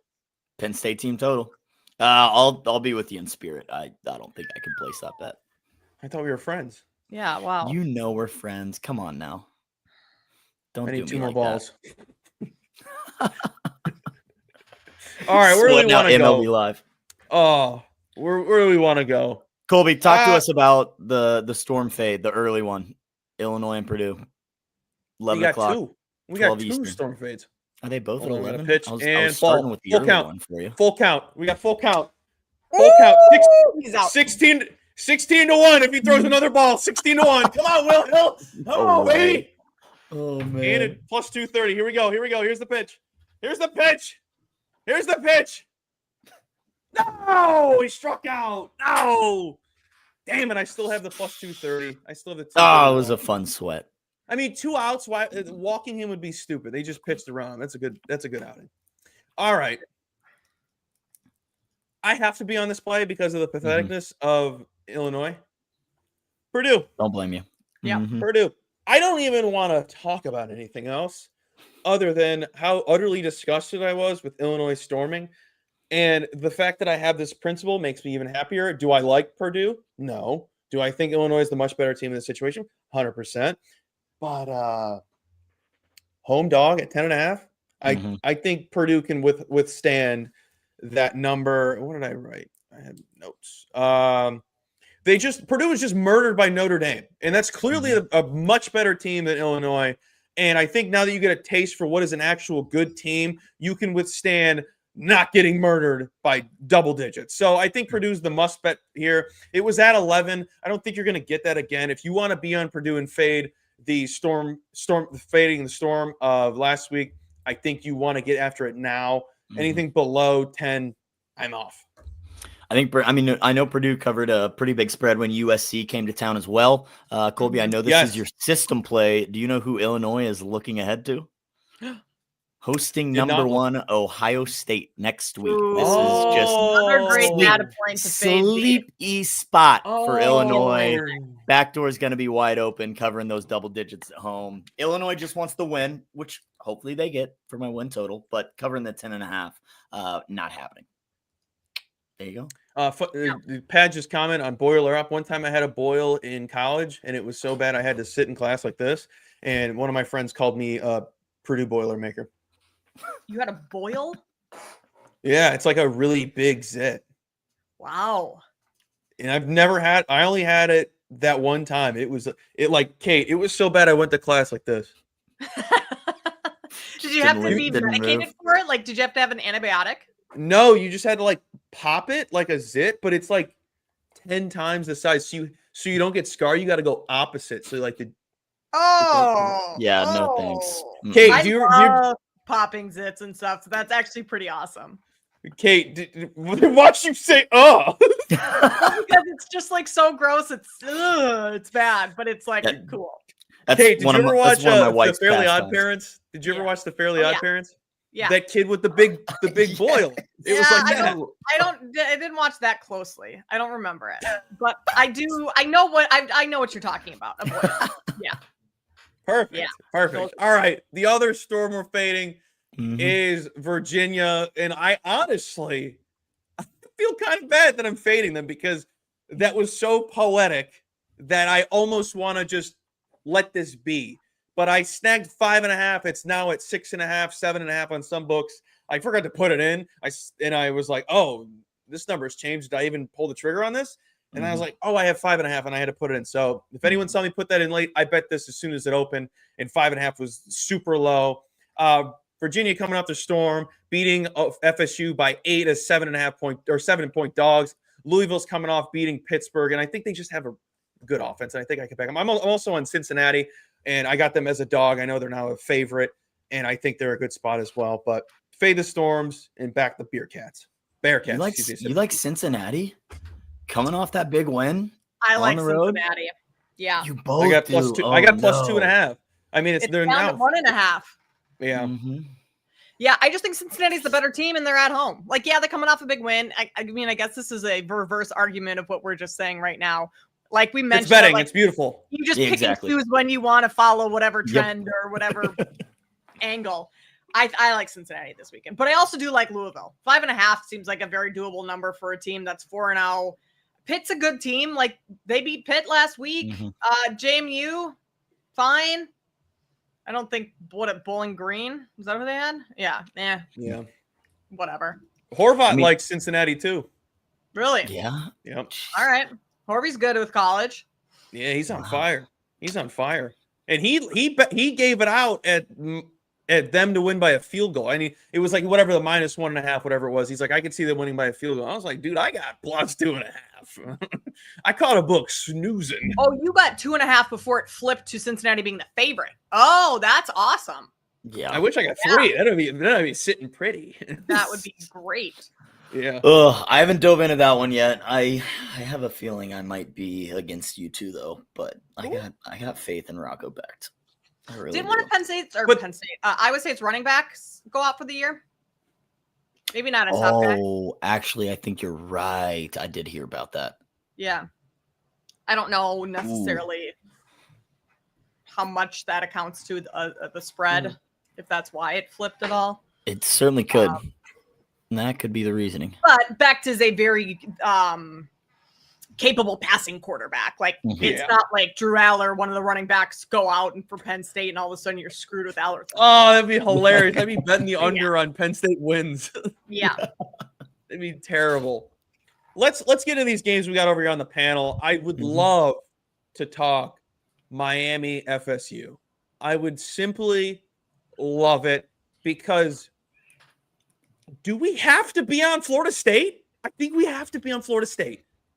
Were they clearly looking ahead when they snoozed against Virginia? And I think the answer is yes. Mm-hmm. Yeah. And you guys know I love Miami, even though they got that Fighting Irish stench to them. I think you got to be on them. I'm on FSU.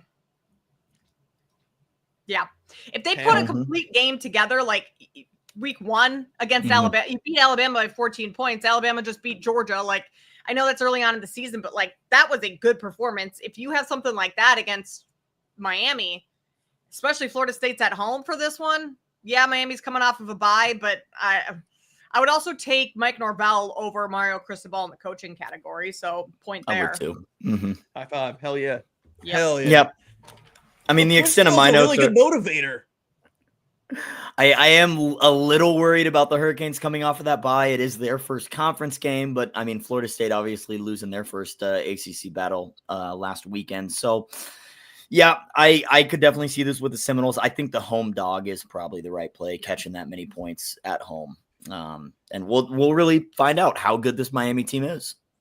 Yeah, this will be a big time test of, is Miami one of the top teams in the country? Can they be a firm top 3, top 2 team?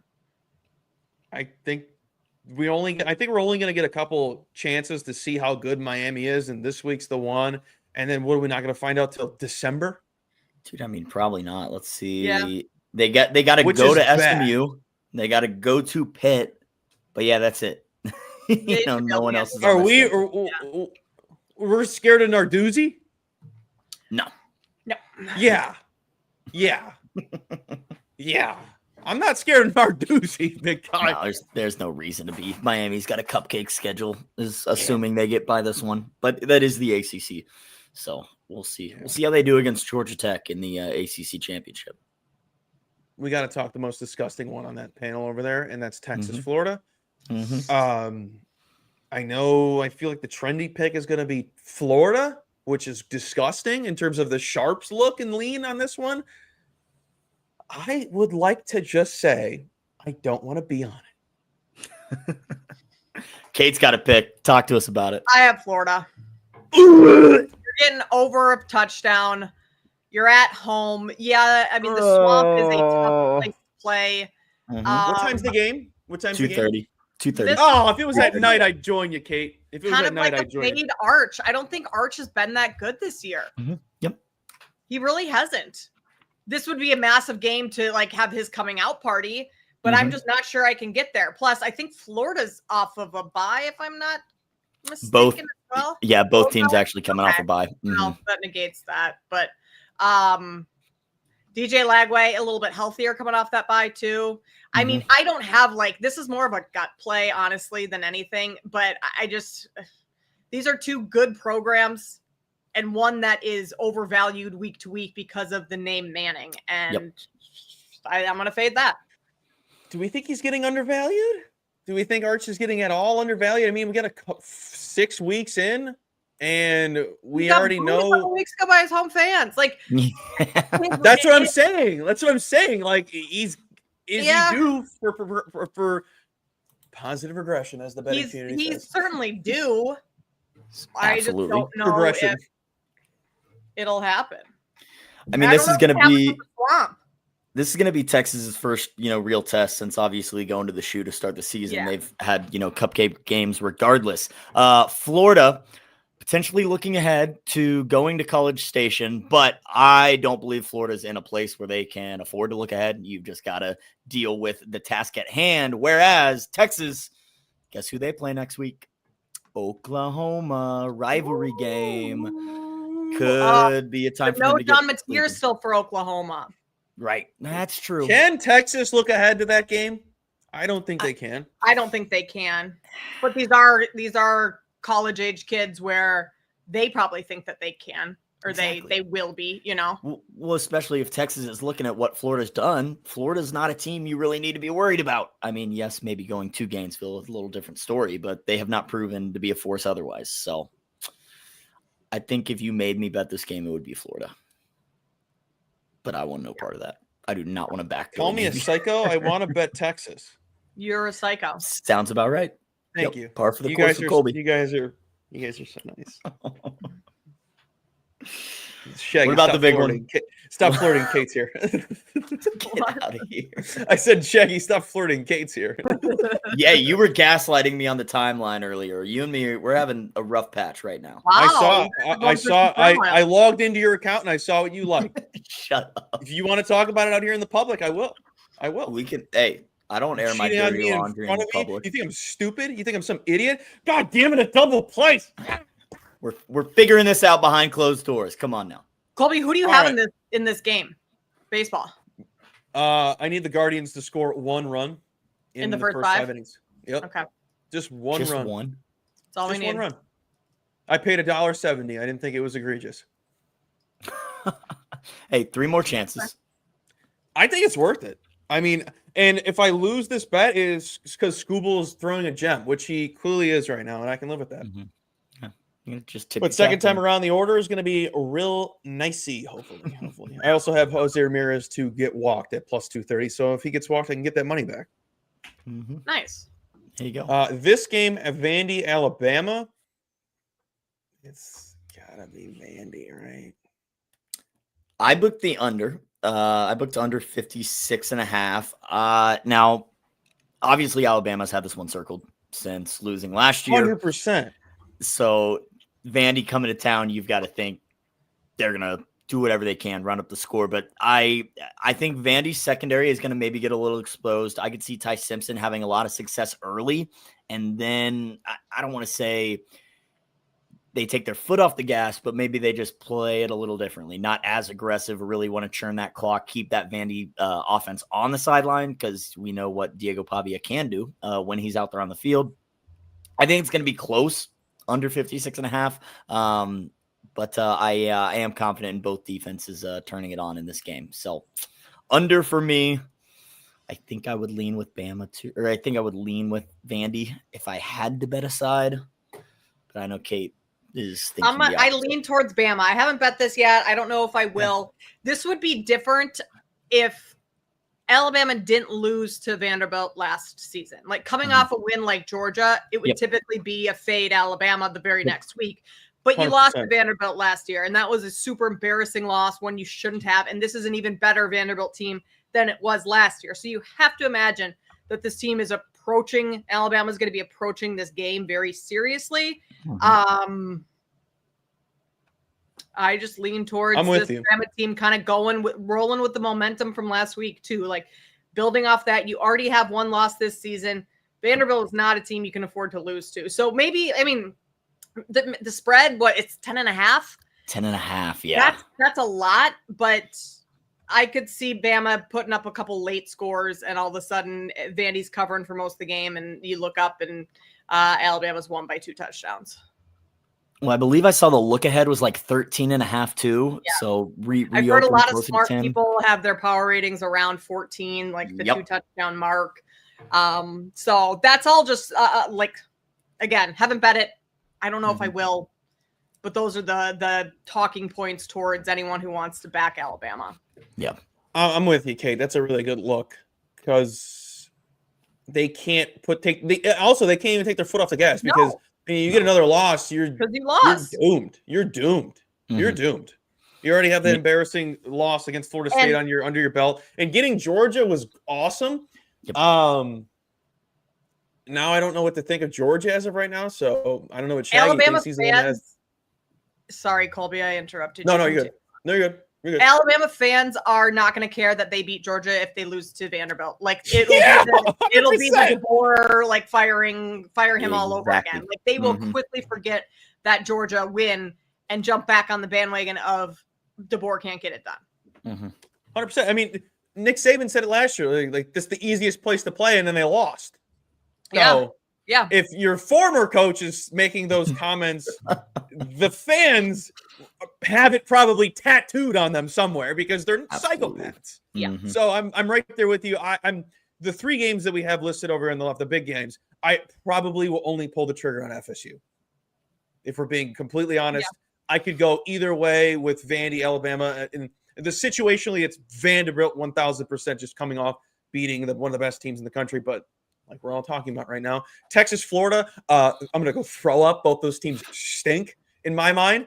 Miami, I want you to prove it to me more, even though I was kind of already sold by them early on this season, but now seeing their schedule, I kind of need them to prove it to me more. And Florida State just got their booties smacked around last week.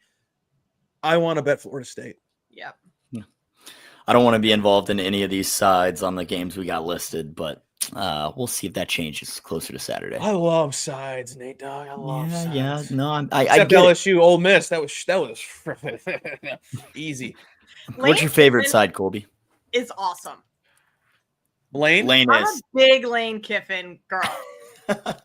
Hey, like, don't tell your husband that. Don't tell your husband that. I mean, he's trolling the kid after the game. I got to go find what's his name, Witt. Yep. Yeah. And then afterwards again, when I love that Witt Merrifield. Weeks. Whit Merrifield's a baseball player. Okay, I was gonna say I'm pretty sure I had that name wrong. Whit Weeks thrown up on the field, and then after someone on Twitter's like, "What did you give him?" and he responds, "Tempo." Like that is awesome. That's great trolling by Lane. Lane's just phenomenal awesome. at all the off-field antics that come along with coaching college football. Very good. Playing the mind games every single week, no doubt about it. I thought it was the over, guys. Lane told us the script. He told everybody. That was my favorite win of the week. Oh, he told me it's the over? Got it. All right, I want your guys' thoughts on this Big Ten matchup. I've started doing that in our little Google Doc here. It might not just be my play; it might just be my thoughts on the game. Wisconsin and Michigan. I mean, I think this could be a game where the Michigan offense really does explode. I've liked what I've seen out of Bryce Underwood so far. Got a big win in Lincoln, and Wisconsin is terrible. There's nothing to like about the Badgers in my eyes. The big spread with the low total is kind of what's pulling me off of this game. I mean, minus 16.5, the total only at 42.5. That I think I lean more with the under is how I'm going to bet this game. But I don't know. Do you guys have any thoughts on that one? This could in Michigan? Yeah, it's at Michigan. This could be a Michigan team total look because Wisconsin's offense is so bad. They're not going to be able to do anything. So that's where I think you get the low total is most of these points are coming from Michigan. Makes sense. Absolutely. Yeah. I think Michigan wins 60. Like it is a big spread. If you made me bet it, I would take Michigan though. I'm so out on this Wisconsin team. I think they're so bad. Right. I'm surprised they put up 2 touchdowns against Alabama. Exactly. It's not good over there. They were probably like, hey, you could take this series off and let them score. Yeah, seriously. They're a terrible team. Terrible team. I'm with you guys. Let them get one. It's a questionable spot, and then you're trusting Underwood, who hasn't really done anything. Double play. Let's freaking go. I don't even want to be a part of this game, to be honest. But I really do like your guys' lean on that team total. Yeah. Because you don't have to worry about you get to worry about less. Worrying about less is the better thing. Even though yesterday, I just want to point this out, being on the Broncos team total yesterday, almost hated it. Almost hated it. Me and SPJ were talking about that Bo Nix interception right in the red zone. I was on the Broncos team total because I didn't like the spread, and then they win by 98 points. Yeah. I was like, wow, I could have just taken the spread. Did you lose the team total? No, I won. Yeah, I got it. Oh, okay. 26 and a half. Yeah. Yeah, but it was a lot sweatier towards the end than it needed to be. I wasn't even watching. I had my phone, and I was like, did you? I was like, oh, they're in the red zone? Well, if I get a beep in the next 5 minutes, then I won my bet. If I don't, I know I lost that bet. So It's tough because that's the problem with like football and basketball team totals is you take them as like the cushion, and sometimes it's just you overthinking them, and you're just like, I'm such a dumbass. Yeah, no doubt about it. All right, I want your thoughts on this game as well, Colby. Going to your favorite coach, Clemson, North Carolina, Dabo, Chapel Bill. Here is where I wish college football had ties because I kind of wish both teams don't win this game. But I mean, what is Clemson, like a 14-point favorite? 14-point favorite on the road in Chapel Bill. Chapel Bill hasn't shown up at all against good teams. Didn't show up against TCU, didn't show up against whoever they just played, UCF. But then they blew out Charlotte Richmond. Don't know how much you can take away from that. I mean, 2 touchdowns at home. I feel like Bill Belichick should be able to cover that spread regardless of who you want me to tell you the sicko thing that went off in my group chat when I asked them about this? Please do. UNC first quarter spread. Oh my gosh. Because Bill loves to have a nice little script. And he's shown that every week. Mm-hmm. But let me tell you something. I'm not backing either team. That game could go blow up in the middle of the ocean and I wouldn't care. It's the spot where the Clemson has to blow them out, but it's also a spot for Bill to prove himself that he's not the worst college football coach of all time. Yep. While his girlfriend's on the sideline asking him for $5 to go get M&Ms. Huh. First quarter spread +3. I'm seeing even money for that full field goal. That could be pretty enticing. That is the only angle that I've heard on that game that I like. Otherwise, like this game could go way over. It could be a rock fight. Clemson could win by 20. They could also lose. Like I have nothing on this game. I think it's 2 teams that are bad and any which way. Yeah, it's really not worth talking about. I did just have to bring it up because it's worth talking about the 2 guys we have coaching. Yeah, exactly. But as you can see, I put in the notes: can Bill and Dabo both lose? No, they can't, unfortunately. But maybe that's what'll happen. So I think they can. Bill could. Oh, let's see. Hold on. Let me hear how to spin. Well, if Bill wins, UNC could win. And Jordan could break up with Bill after the game. Both guys lose. Okay. A loss for Dabo? Yeah. That would be Dabo would probably be on the hot seat if he loses. Yeah, Dabo would be real hot. I would think so. I mean, I think even if Clemson just snuck by, say they won by a last minute field goal or something, I think that's still a loss in the Dabo column where UNC could actually win the game, and although then Bill's not losing. Right. Other way around. Clemson could win by a field goal last minute. That's still a loss for Dabo because it's game is. You know how bad the game is? It's when we're talking about how both coaches can lose. That's how terrible this game is. We're coming up with hypotheticals. Hold on, strike three. Gavin Williams got to the inning. Let's go. Huge. Come on, guards. Turn it on. Turn the bats on. Just there's so many games that if you haven't paid attention to college football until this week, you were like, I'll get in there late. Like I'm busy, blah, blah, because life happens. And you don't know anything about any team. You'd be like, wow, we have a really good week ahead of us on the schedule. Little do you know, you're in for the worst weekend of your life, most likely. I think the top 3 games that we talked about, Texas, Florida, Vandy, Alabama, Miami, Florida State, those are 3 good games this week. Yep. 100%. Everything else kind of soft. Well, going to the Big 12, one that should have been a good one is K-State and Baylor. Had a lot more hope for both these teams before the season. That conference sucks. That conference really bad. It's the Big 12. They're just if you could blow up every team or like just a conference and everyone's gone, which one would you eliminate? ACC or Big 12? ACC. Kind of with you. I mean, I'm biased, but yeah, I'm kind of with you. I'm in the heart of Big 12 country. I hate both. Both. Well, they're not competitive like the Big 10 and the SEC, and one of the bottom feeders in the Big 12 or the ACC is going to screw one of the top dogs late in the season. whether it's Miami slipping up, whether it's You're Utah, like, let's wake up. It's November. Exactly. Let's win a meaningless game just to screw our conference pal. I'm glad none of us mentioned the MAC because that's where real football is. Hey, MAC football. We still got a couple weeks away before we're talking MAC. I can't wait for us to be like, all right, what are the MAC plays of the day? And I'm like, Parker Navarro to run over 80 yards tonight. It's going to be great.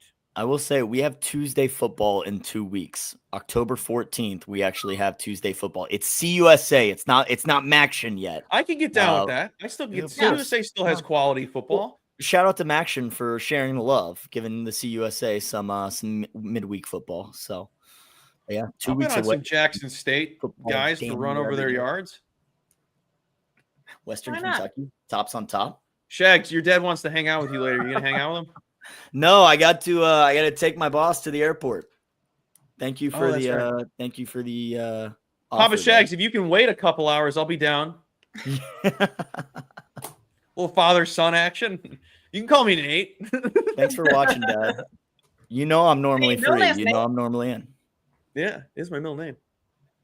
Oh, we got 15 Nathaniel. minutes still Your before the name's dub. Nathaniel. My mom used to call me Colby Nate. Colby Nate. You're not Colby Nathaniel, just Colby Nate? No, it's Colby Nathaniel. No, he is Colby Nathaniel. Also, and I don't know how to spell Nathaniel clearly because the way I spell it's not the right way on my birth certificate. I don't know how to spell Nathaniel. Neither do I, clearly. Neither do I. I-E-L? No, it's A-E-L. I think it's A-E-L. N-A-T-H-A-N-I-E-L. Dude, there's no way the Guardians are scoring a run. No way all three of us don't know how to spell Nathaniel when it's one of our names. No, my name. Well, his name. My name's not Nathan. Nathaniel. I'm just Nathan. It's Nathan. I'm just Nathan. Oh, just Nathan. Okay. I didn't have to go that far, thankfully. Okay. Yeah, that is good. Last game that I have on my watch list is Boise State Notre Dame. I like the over. It is a very, very high total, 64.5. Yep. This Notre Dame team's good. They can put up points. And I don't just say that because they put up a boatload on Arkansas last week, but I could see them doing something similar to Boise State. And I don't hate Boise State's offense either. Like, they can certainly contribute to this total. So I would look over 64.5 Notre Dame, Boise State. Notre Dame still needs to continue blowing teams out, putting up big scores, big numbers to impress the committee.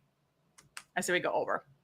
Well, yeah, we talked about it last week, and we saw it down in Fayetteville. Is Notre Dame, you have to be dominant the rest of the season. You can't just afford to win. You've got to blow teams out, run up the score, and I think that's exactly what they'll do as well. So I really like this total, actually, over 64.5.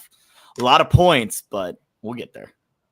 The Irish. It's going to be real interesting to see this cycle of Notre Dame football come around like it always does. I'm not looking forward to it.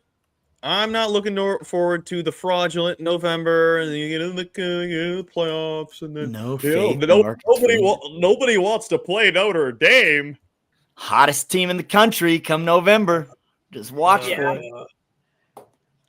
Dude, nobody can touch him. This was the stupidest bet I've ever placed. How many strikeouts does he have so far?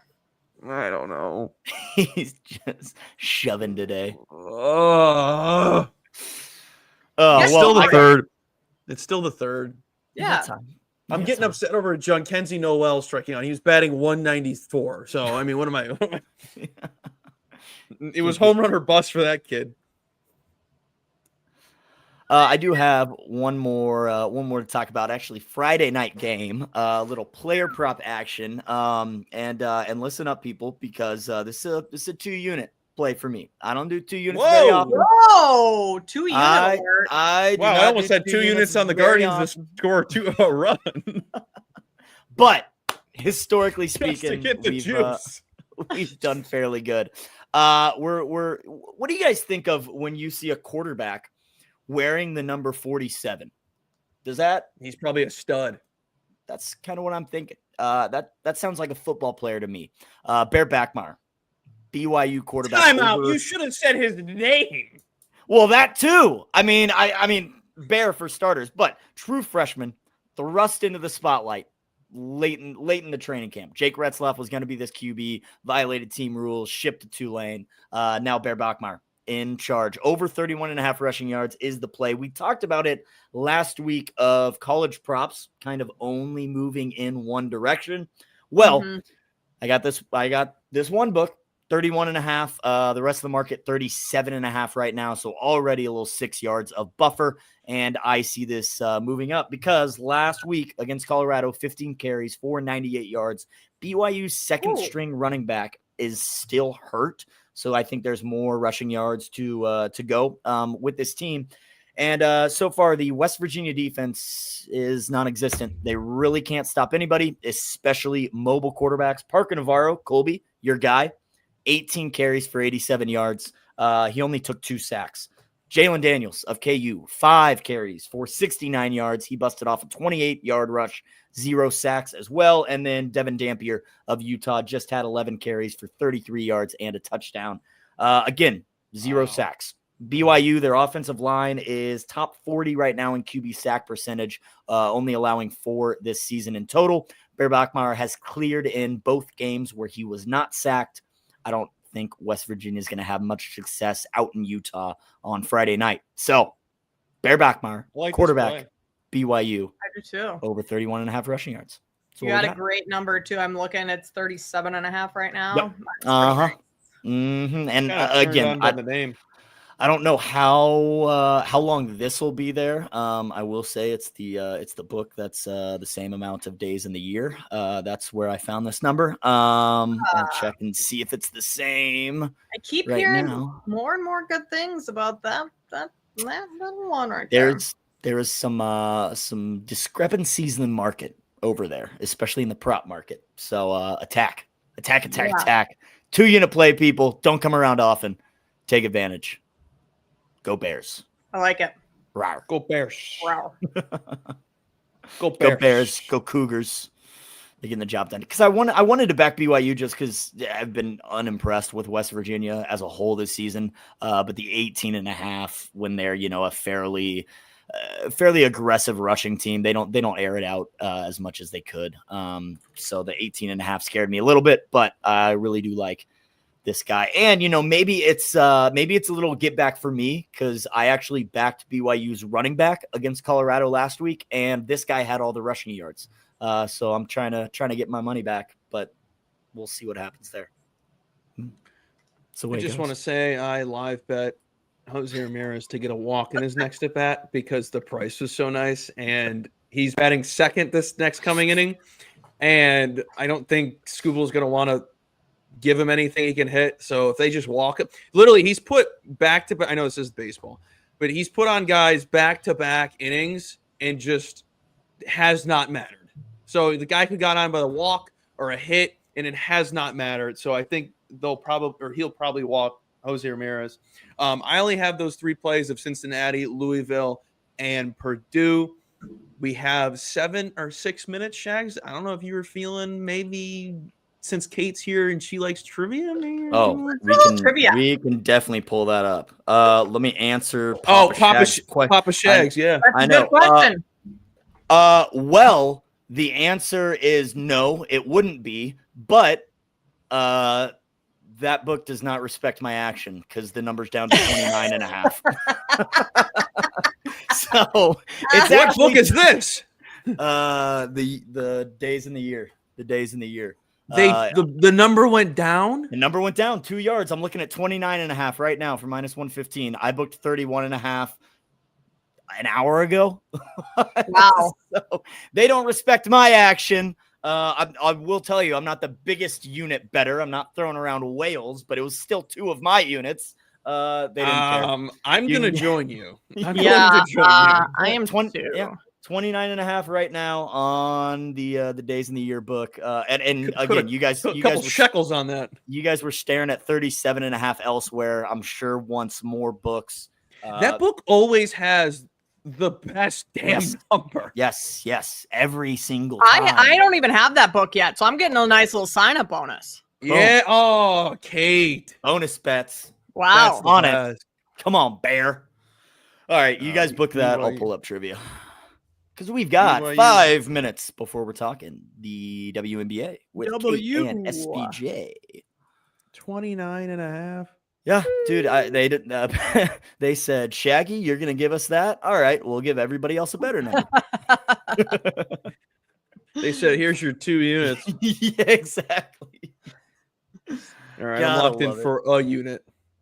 Fair enough. Fair enough. I mean, hey, not to, give myself too many flowers, but college football, 2-unit plays all time, 13-3. 0-6. 13-3. Yours are, Shags? Yep. That's great. I was very good at picking my spots the past couple of years. So Yeah. I mean, hell, 2-unit plays all time. I'm hitting over 60%. That's it's not about bad. it's about 100 play sample size. So nothing crazy. But no, that I pick my spots well. They don't come around often, but they usually are fairly successful. All right, 4 minutes. Shall we You do sound some like trivia, Trump when team? you said all right. All right. Yeah. All right. Yeah, right. Let me pop in another cough drop, and we'll do some trivia. This running back had over 900 yards in both 2016 and 2017 for the 49ers. Later broke Carlos Hyde. 1,000 yards for the Texans. That's so right. Nicely done. Carlos Hyde.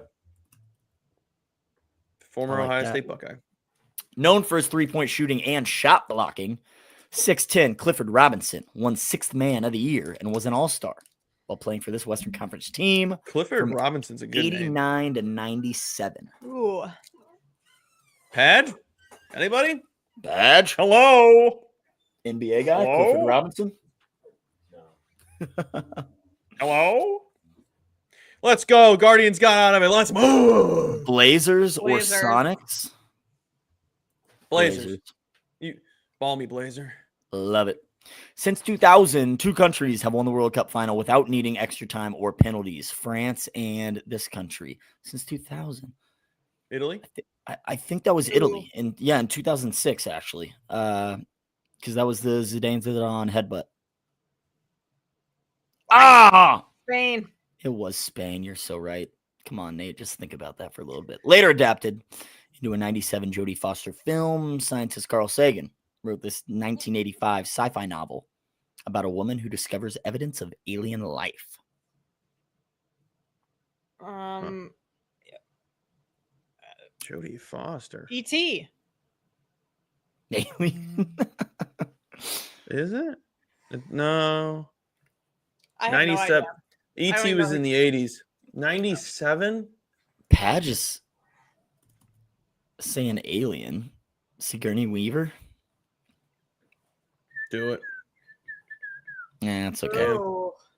Founded in Chicago. Hey, Chicago people. In 1870, this brand of jarred pickles features its name in white letters against a red background with a picture of a pickle cut in half above its name. My family's a big pickle family. I should know Same. this. What's the one that starts with a G? Gherkins? Like a Gherkins? Isn't it like something like that? It's not Vlasic. Oh, God. That's such a niche thing. Been around a while. 1870. We'll skip it. We'll come back. I'm to a it. pickle guy, too. This is pissing me off. Adult film star Sasha Grey played a fictionalized version of herself and dated a main character on season 6 of this premium cable show in 2010. That doesn't even help me. No I idea. was going to say, no idea. Moving on. Robin Williams and Nathan Lane. They played gay dads of a daughter set to marry the son of a conservative senator, played by Gene Hackman in this 96 film. 96 feels so long ago. Yeah, we were born that year. Oh, gosh. The Birdcage is what I'm coming up with. Yeah, I got studio audience says it's the Birdcage. All right. And he's Studio right. audience. Released in 2005 and 2023, Missy Elliott and Teddy Swims each released top 5 Billboard Hot 100 hit songs Ooh. that share what title? I don't know who Teddy Swims is. Can you guys hear him? Yeah, I can hear him. I got Dude, no I'm idea. telling you something. They turned it up on the difficulty on these because we have not had any success. Not Lose control. lose control. Oh, Studio audience coming in clutch again. Celeb mashup. That's the guy from One Direction. The hair, isn't it? I was gonna say I thought that looked like Benson Boone. I hate this game. We need a new one. I have no idea. I'm awful at trivia. Benson Boone is just not. Kate's here for the vibes and the fun. We love it. Yeah. Is it Brendan Boone? It's Benson Boone. It's definitely Benson Boone. I don't know who this is. Screw it. The people want the W anyway. People want the W anyway. Let me get out of here. Screw that. Let's get out of here. People, thanks for being here. Actually, Colby, you're the host. Take us away. Hey, everybody. I'm the host, Colby Marcio, here on the old college try. Welcome in. Thanks for being here. I love you all for being here for the last 2 hours. Don't go anywhere. We have another hour. Kate's going to be here. Daniel Collins is going to be here. Nate's not going to be here. He's only here for 1 hour today. This has been the old college try. We'll have our picks and plays out on the website. Go check them out. Make sure you give us a follow on all social platforms. Give us a follow on the TikTok. SPJ, I'll be back in 30 seconds. Yeah. Oh, yeah. You got time. We got to do the old switcheroo here anyways. Comes the old switcheroo. Here's the W, sickos. Let's get it done.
You see I'm getting close, I accelerate, going faster than fast, hit the gas, lose control, I won't crash, rolling high, put your money on the dash, throw the dice, lose control, I won't crash, rolling low, I won't crash, bring you slow, I won't crash, rolling, take, you running on the road, so get out the way, push the pedal to the floor, going all the way, yeah, you see I'm getting close, I accelerate, going faster than fast, hit the gas.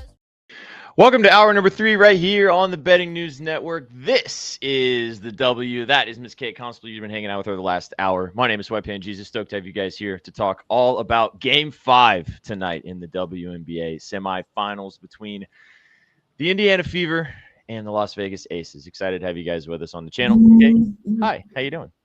Hello. I'm doing well. How are you? Recovered from your weekend? Oh, yeah, I was fine the whole time. It's been awesome, though. Got to go to Arrowhead. It was fantastic. Been fun hanging out with Shagglebets out and about, doing some stuff and enjoying the vibes. So, yeah, it's been. Have you been to Kansas City before?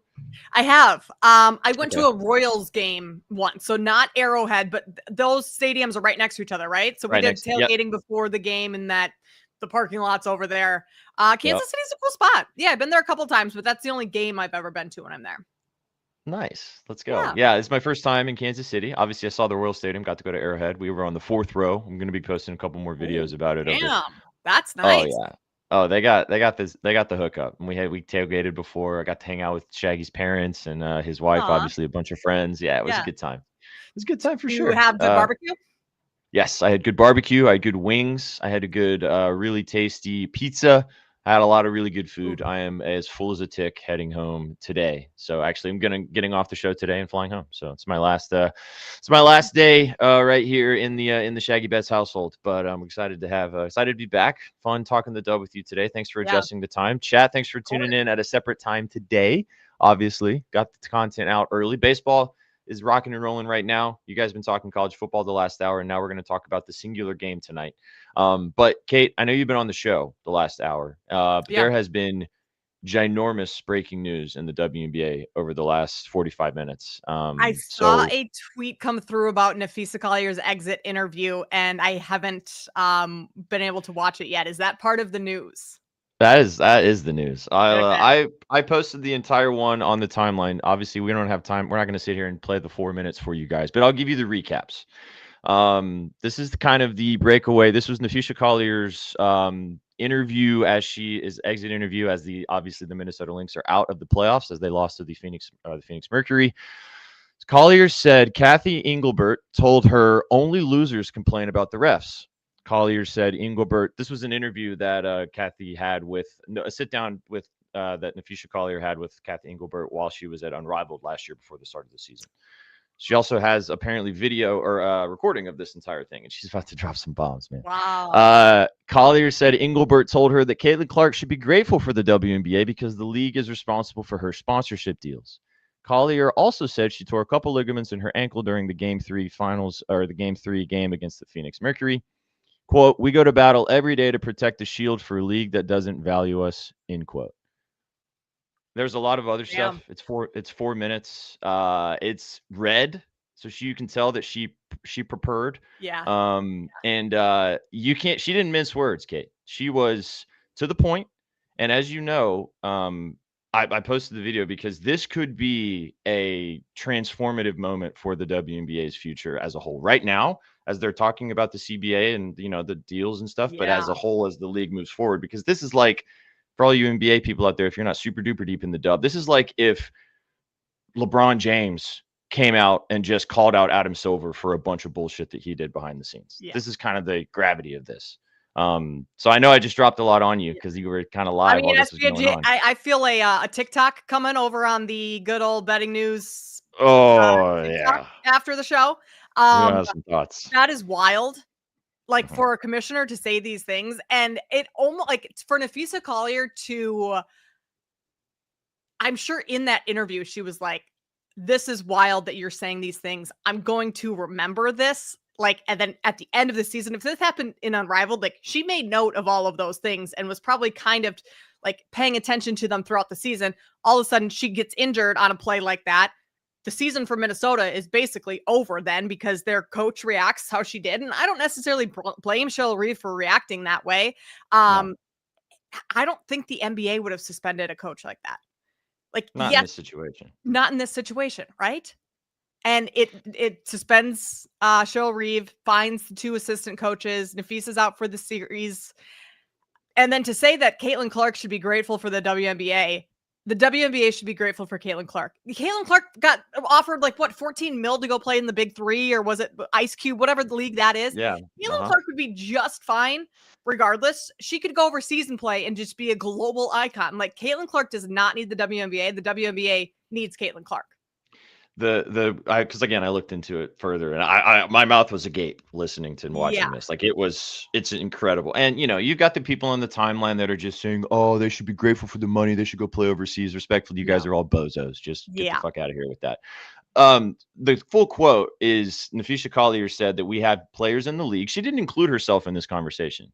She said we have players in the league like Caitlin Clark, Angel Reese, and Paige who have come in and brought transformative sponsorship deals that have brought stuff to the WNBA. And apparently Engelbert told her they should be thankful for the WNBA and you guys should be getting on your knees for the deals that I've gotten for you, is the way that was quoted. And this is Collier coming out and saying all of this out in the open right now. And like, as you know, chat, this is a reminder, the deal needs to be done for the new deal. What is it? The 30th? Is it the 15th of October? I think it's the 31st of October. Is it the end of the month? There are 31 days. Yeah, there are.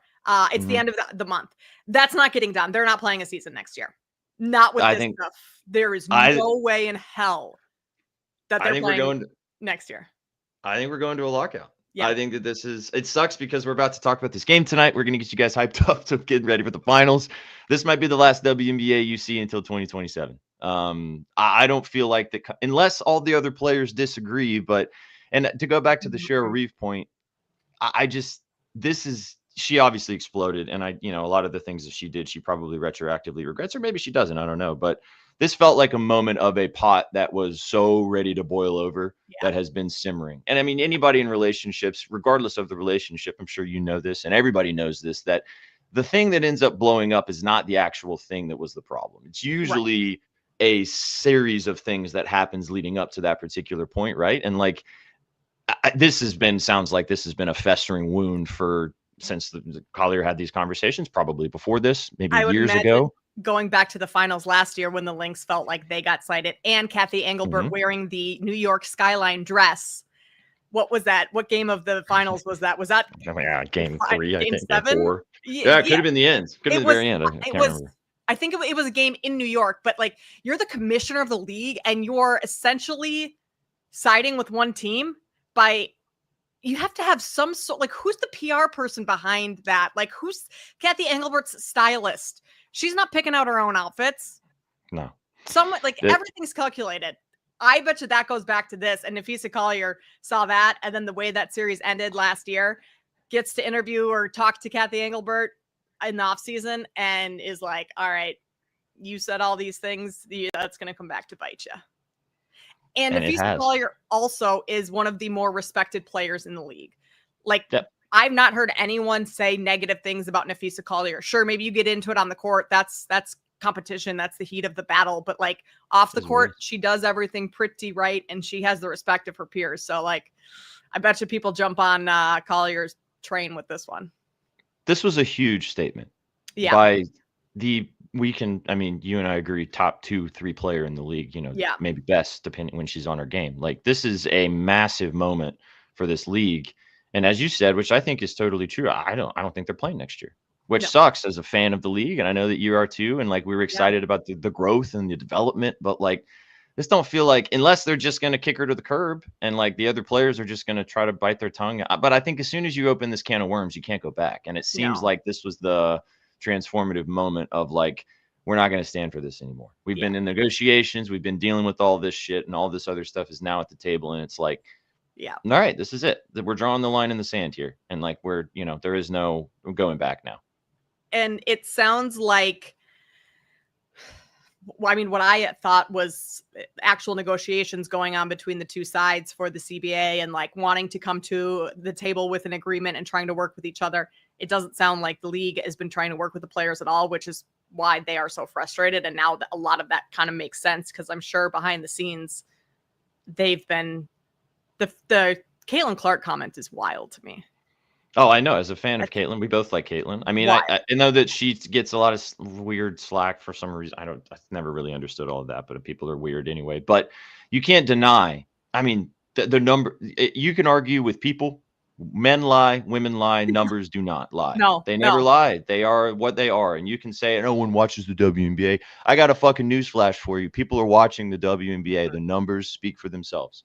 You cannot deny that. And so that uptick is the ticket sales in Indiana, in Gainbridge Fieldhouse, when Caitlin Clark goes to games, when she's playing in games. Yeah. The same with Angel Reese in certain situations, the same with Paige Beckers, like she brought up. And Collier and Asia Wilson and others, obviously a part of the league too, are part of that conversation as well. But it's like, it's just baffling to me. And we don't have time to go into this in super in-depth, Kate, but this is a kind of where we're at as a country right now, of like the divide between the people in power versus the employees, the people doing the jobs, right? And it's like, it's circling it into sports, which I hate that aspect of it, but it's true. It's just circles back to that. It's crazy, man. I know this is a lot happening for you right now. I'm excited for you when we get off the show, for you to watch this interview. I'm gonna go listen to it. And I know it is 4 minutes of, and you could tell when she sits down and she pulls out the piece of paper, she takes like a deep breath, and I was like, oh God, here we go. She had to stop like in the middle of it and take a second and take a deep breath and keep going. So heated. No, I just think that she realized the gravity of the situation, of what she was about to do, and like, anyway, it's unfortunate to, again, we had to talk about it. It just happened. We had to. We do have to turn gears a tiny bit though, because there is a game tonight, massive game that we're going to talk about this evening. Real quick, before we jump into the game, just one more kind of bit, since it's on the side of the screen. Shout out to the Phoenix Mercury. making the finals. What a run they've been on. I know it was unfortunate to see it all kind of go and crash and burn for the Minnesota Lynx. As a fan, I'm sure you felt that way too. But you got to give flowers to the Mercury. They've been awesome. Alicia Thomas has been fantastic. Yeah, shout out to them. I'm excited to see what they're going to do in the finals, and if AT finally ends up getting that championship that she's been chasing for so long. She should be Finals MVP if she does. I got that 19-1 ticket in my pocket. You've been crushing those futures. We talked about it on the show. I told you, Yeah, I was like, if they make it, her at 19-1 feels comfortable. Yeah. I also have them 15-1 to win the whole thing right before they got Bonner in like June. Just because, and I mean, I'm feeling good about that ticket too. Yeah, but I'd be feeling really good about that. Yeah, I mean, either one of the teams could. This is obviously it's going to go to. I think it's going to go to 6 or 7, even if it's the Fever. But shout out to Mercury. Unfortunate for the Lynx. We kind of talked about the drama and association to it. I hope Collier makes a full recovery. It sounds like she's going to.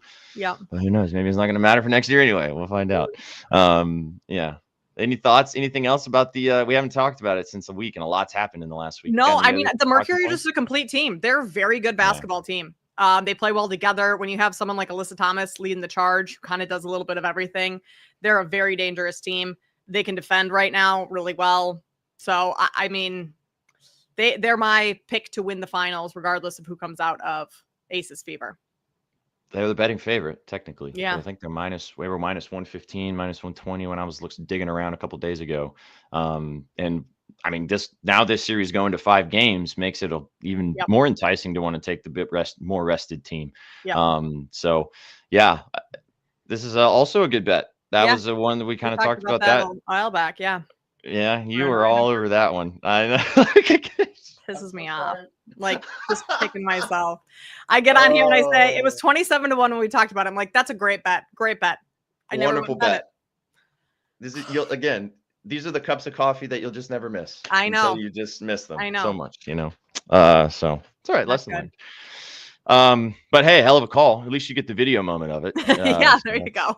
That's what matters. It's the little wins, right? The moral wins, moral victories. Exactly. All right, let's talk about this game tonight. Huge game in Las Vegas. And Chad, there's playoff baseball going on tonight, but no college football. So watch this game.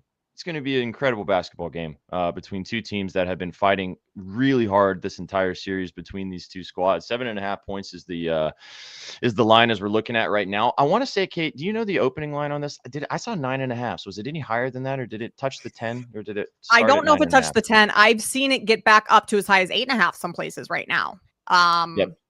I'm looking at 8.5 right now. Across, it was 7.5 a couple hours ago when I made this graphic. Yeah, and I know, I want to say, I think when I was labbing some stuff last night, because I had put together a little cup of coffee lotto type of thing, and I think it was 9.5 when I was trying, unless my midnight eyes failed me. But I want to say it started at 9.5, which I thought was kind of high. So it doesn't surprise me that it dropped to the 7.5/8.5 wherever you're shopping. This was what it was at Bet Online before we got started here. The money line on the side, over under set at 157.5 in this elimination game in Vegas today.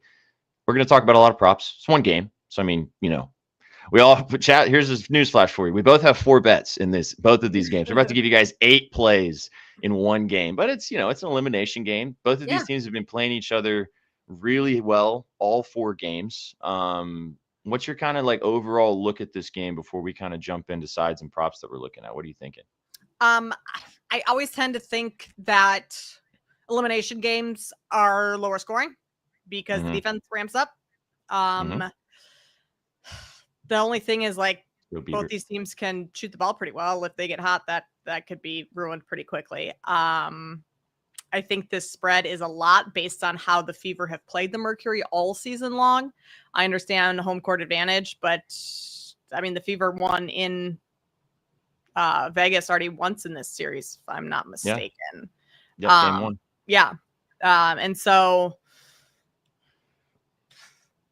those are just initial thoughts before the side, but let's jump into the side because I like the Fever here. I think they're able to keep this close, if not win outright, which would be so crazy to me without Caitlin Clark and all of the depth pieces, like the 5 rotation players and Caitlin Clark are out. That's crazy. But I think that they can keep this one close. So I would obviously, if you can get an 8.5 now and haven't bet this, go grab the 8.5, get the best of the number. but that's the way I would look in this one. I agree with you. I didn't bet it just because I do think that the Aces are the better team, and I think that they should get the job done here. But the way that both of these teams have been playing each other, it's really hard to not want to take the Fever in the points. Yep. And we're going to talk about some props that kind of lean. My lean is that direction, so my props angles were kind of leaning that way too. I have 3 Fever props and 1 Aces prop, so it kind of makes me feel like that's the A side in this situation. I do like it, like you said, at the 8.5. I mean, you can maybe buy a point and take the 9.5 for maybe some juice too. I do not see them losing by 10 plus. Really don't in an elimination type situation too, especially with, you got the emotion on their side too. This team's been through a lot this year, losing Caitlin Clark, obviously dealing with all that. You've got maybe some of these players come in with some extra fire tonight too, based on what we just talked about with the Collier exactly thing. Yeah, they're going to come in rip roaring ready to go. I thought the total was interesting. I didn't bet the total specifically, but the over under at 157.5. It's flirted around this line, so it makes sense. But as you said, game 5s can be the elimination factor. Maybe it's a little tighter and a little tenser. I was kind of leaning under, but if you get both of these offenses rolling, this could turn into a bit of a shootout. So, and the line has adjusted quite a bit. Like if you look at the previous games, closed 165.5, closed 160. 162, 163.5. So the market has adjusted to that. So I'm not sure I would go much lower than where it's at right now. That would probably be the cap of it, which is why I don't have like an overly strong take on the side. The total, yeah. Yes, Bieber, definitely. She likes the 8.5. I do too. Minus 120. That juice is worth the squeeze. Yeah, 100%. Okay, let's talk about the starting lineups. I'll just bring this up from our friends at Underdog. There's the projected starting lineups for both teams. No changes majorly. Kristen Bell in the starting lineup for the Aces. Chelsea Gray, Jackie Young, Nalissa Smith, and the MVP Asia Wilson starting for the Aces. The Fever, Odyssey Sims coming back in. We'll talk about her in a minute. Kelsey Mitchell, Lexi Hull, Natasha Howard, and Aaliyah Boston. No surprises on that side because they really ain't got a lot of other pieces to go out there and play. Yep. No big jumps and changes on the starting lineup aspect of things, really. I'll let you kick us off with the props. Chat, we have Kate and I are on the same side on something. Once again, we both have bet the same thing. Big shocker. Let's start with that one. What are we looking at on the Fever side? I mean, how could you not bet Kelsey Mitchell in this spot? Right? 21.5 points. Fine. The volume's going to be there. They're going to lean on her a ton. Even if her shot isn't falling, this is one of those games where you still need your stars to just shoot. Like you can't really be like, okay, Kelsey's got an off game. We're going to completely go to other people. Like, no, it's still going to be Kelsey Mitchell putting up. The volume will be there. And she's been super efficient. And the Aces have even said, like, she's one of the toughest players in the league to guard. So I don't see, you look at her point totals, 25, 21, just right around there. 13, that was kind of an anomaly. She had a poor shooting night then. 34, 24, 19, 27. So like that goes back all the way to the Dream Series, but like 21.5 feels like easy for her. That 13 was the time I told you that I was betting her points and she had a terrible shooting night and you wanted to take her under, which was the sharp side. I did. Yeah, exactly. No, this is about volume. Like you said, we've talked about this throughout with her ending the season since Clark's been out and going in now into this particular portion of the playoffs. I mean, 20 shots, 26 shots, 14 shots, 23 shots, 16 shots in her last 5 games. Yeah. She's going to huck them. She has to, because like you said, that's how if they're going to win this game or keep this within the number and hopefully win outright, she's going to have another massive game and she's going to have to take 20 to 25 shots. So I'm with you. I took the points. It's a little chalky, obviously, but it's one game and it's the superstar. You might as well just roll with it, ride the wagon till the wheels fall off. I'll keep this one short and sweet. I don't think we need to talk about this too much. I'm going back to Asia. The funny thing is, Kate, this game was on Sunday. And I was at Arrowhead and I was busy doing football stuff. So and people were asking me, hey, are we doing a WNBA late today? Like, what are your plays? And I was like, I haven't looked at it. Yeah. I bet Asia every game this series. She's kind of let me down a little bit. And of course, she went bananas and I didn't bet on her that day. But I'm going straight back to her. Game 5, elimination game, MVP. She finally had a good shooting game last game. She's going to be, if the Aces are going to win /cover, Asia's going to have to be Asia. So I'm not going to sell it out to you guys much more. I got minus 115 on this. I think there's some minus 120s or minus 125s out there. Obviously, shop around. You can check out our friends at Bet Online, obviously, for the best in the biz if you want to, but be sure to find the best numbers available. Over 35.5 is what I got. I like her PR. I do think that she's going to hit the glass, especially in this game. Maybe we get some more bricks because it is a game 5 and you're a little bit tenser. But if you want to take the points at 25.5, go ahead and do that. I looked at this too, and I mean, Asia's one of those that I'll never argue with anyone betting overs on her. And I liked her points and rebounds together the best out of any combo or just her points. So I'm on board with you on that one. My other ones are Aaliyah Boston over her rebounds prop, 9.5. You look at what she's done in this series. She had 14 the other night. She's had double digit in 3 of the 4 games so far. She's going to be a monster on the boards once again. Not a whole lot of nitty gritty analytics behind that. It's just she's their best rebounder, and I think she's going to get the job done there today. And then I also like Jewel Lloyd over 1.5 threes. So 2 made threes, and that's plus money, plus 110. Do a little shopping, find the best number there. The volume, I like that she shot 7 threes last game, and maybe that's something that they try and get her like shooting threes a little bit more. Otherwise, the majority of her shots are coming from deep. Like she's not really going to get to the basket or do too much cutesy stuff, but like all 3 outside of 2 shots all series, they've all come from deep. So if she's hitting shots, they're from deep. Give me plus money on 2. I like that. Yeah, I like this a lot. She's out there to huck them. And if they're going to stick around, win, maybe even cover for the aces, she's probably going to have a good game from deep.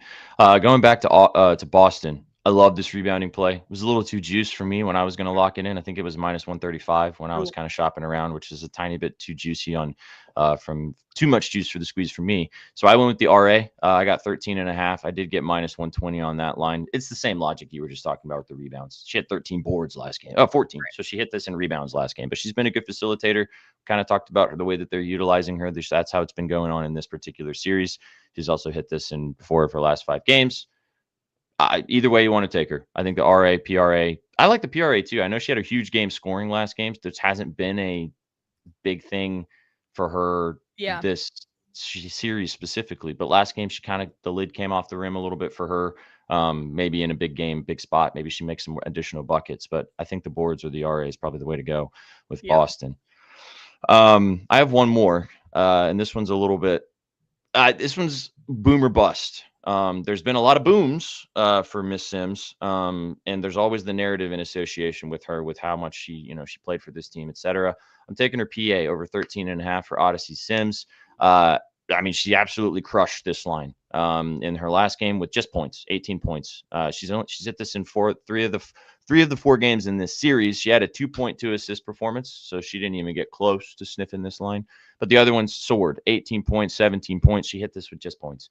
Her points line is 9.5. If you don't even want to take the assists, I like taking the assists just in case it does turn into a Kelsey Mitchell goes bananas and she gets, she had 7 assists in last time they played in Vegas.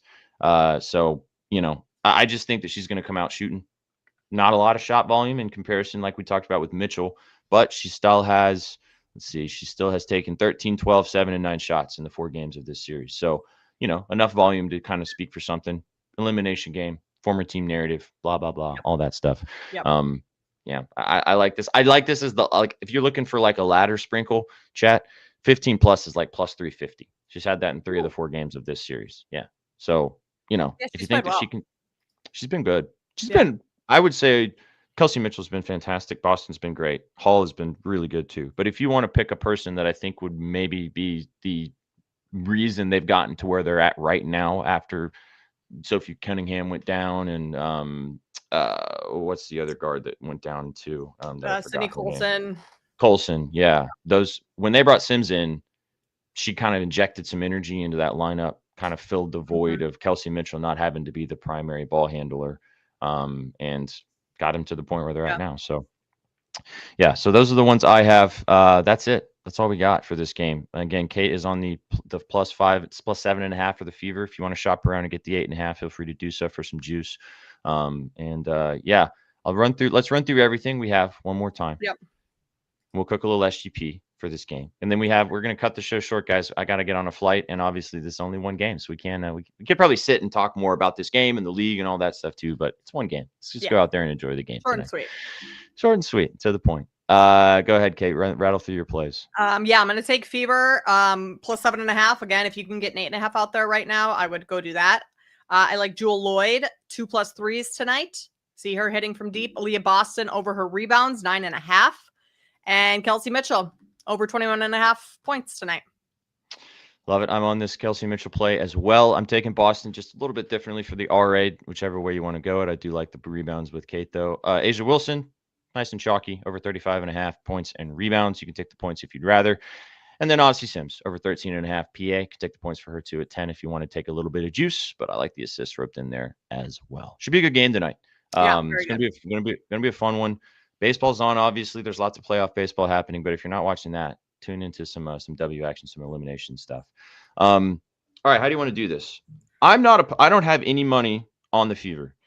All right. We can avoid avoid the side if you want. Yeah, let's do that. Let's just do props. Let's for sure do Kelsey. I'm good with Asia, and we can do Aaliyah Boston because we both kind of are in agreement on her rebounds at least. I love it. Let me just get it put in here and see what we're looking at here. So, let's go with Aaliyah Boston for her P. You said you want to take the boards? We don't have to do. Yeah, let's just do the boards. Yeah, 10+. And then Asia, you want to do PR? Or do you want to do points for Asia? I'm good with PR for Asia. Okay, let me see what the line is. See what it is right now. 35.5 for Asia. And then Kelsey, just the points. 21.5. Those 3 legs get you. Why can't I see this? Why am I losing my mind? Oh, I got to move around. Sorry. Hang on a second, chat. Give me just a second. Too many buttons to press. I can't wait for the text from you when we're over, when you watch this 4-minute video of Chicago. It's gonna be a great moment. The responses to it on Twitter, I'm scrolling through, are already pretty good. Yeah. Someone said it's been real, Kathy. You might be out. I mean, yeah, no lie. That was wild. Let's see, where's Asia? There we go. Okay, plus 425. That's nice. Nice right, little 3 legs. good. Yeah. That does the job. I feel good about that. All right, so Chad, if you want to ride the WSGP for this one game, 21.5 points for Kelsey Mitchell, Aaliyah Boston for 10 rebounds, and then Asia Wilson over 35.5 points and rebounds. Nice and easy. Just a little bankroll. Get you ready for the finals. Yep. Real quick, before we get out of here, who do you think wins this game? I think the Aces do. They're the better team. Yeah. I do too. Yeah. Would I be surprised if the Fever win? No. But I'd be pretty shocked if Asia Wilson and company don't get the job done at home. So yeah, we just talked about this at the beginning of the show. We won't go back into it. Go watch the replay. We got into it at the very beginning.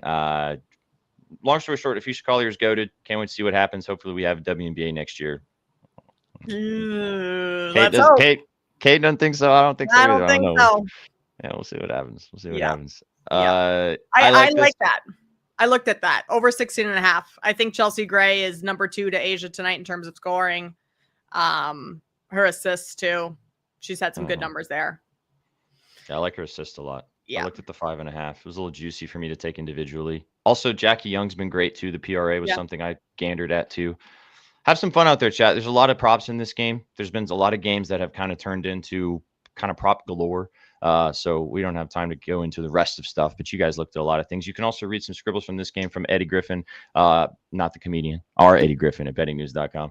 Get involved with what he has to say at this game. It should be coming out here in the next hour or so. And as Kate said, go follow us on TikTok and on Instagram. We have a lot of fun new content rolling over there. Kate's going to be doing some more content on the TikTok channel.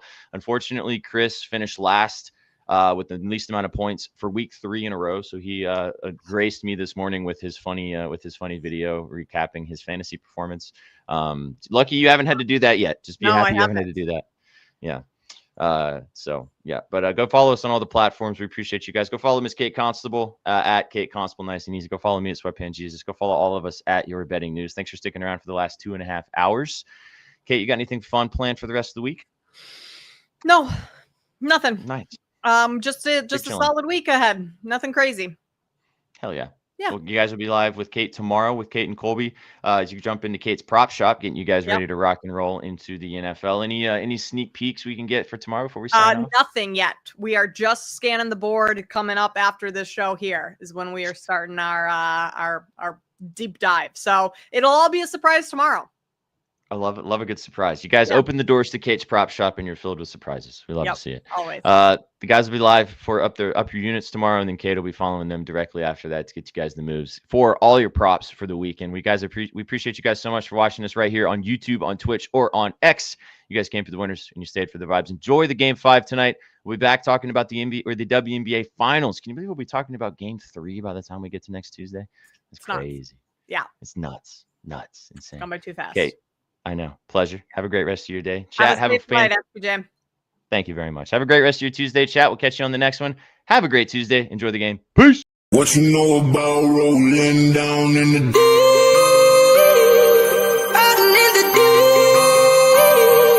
down in the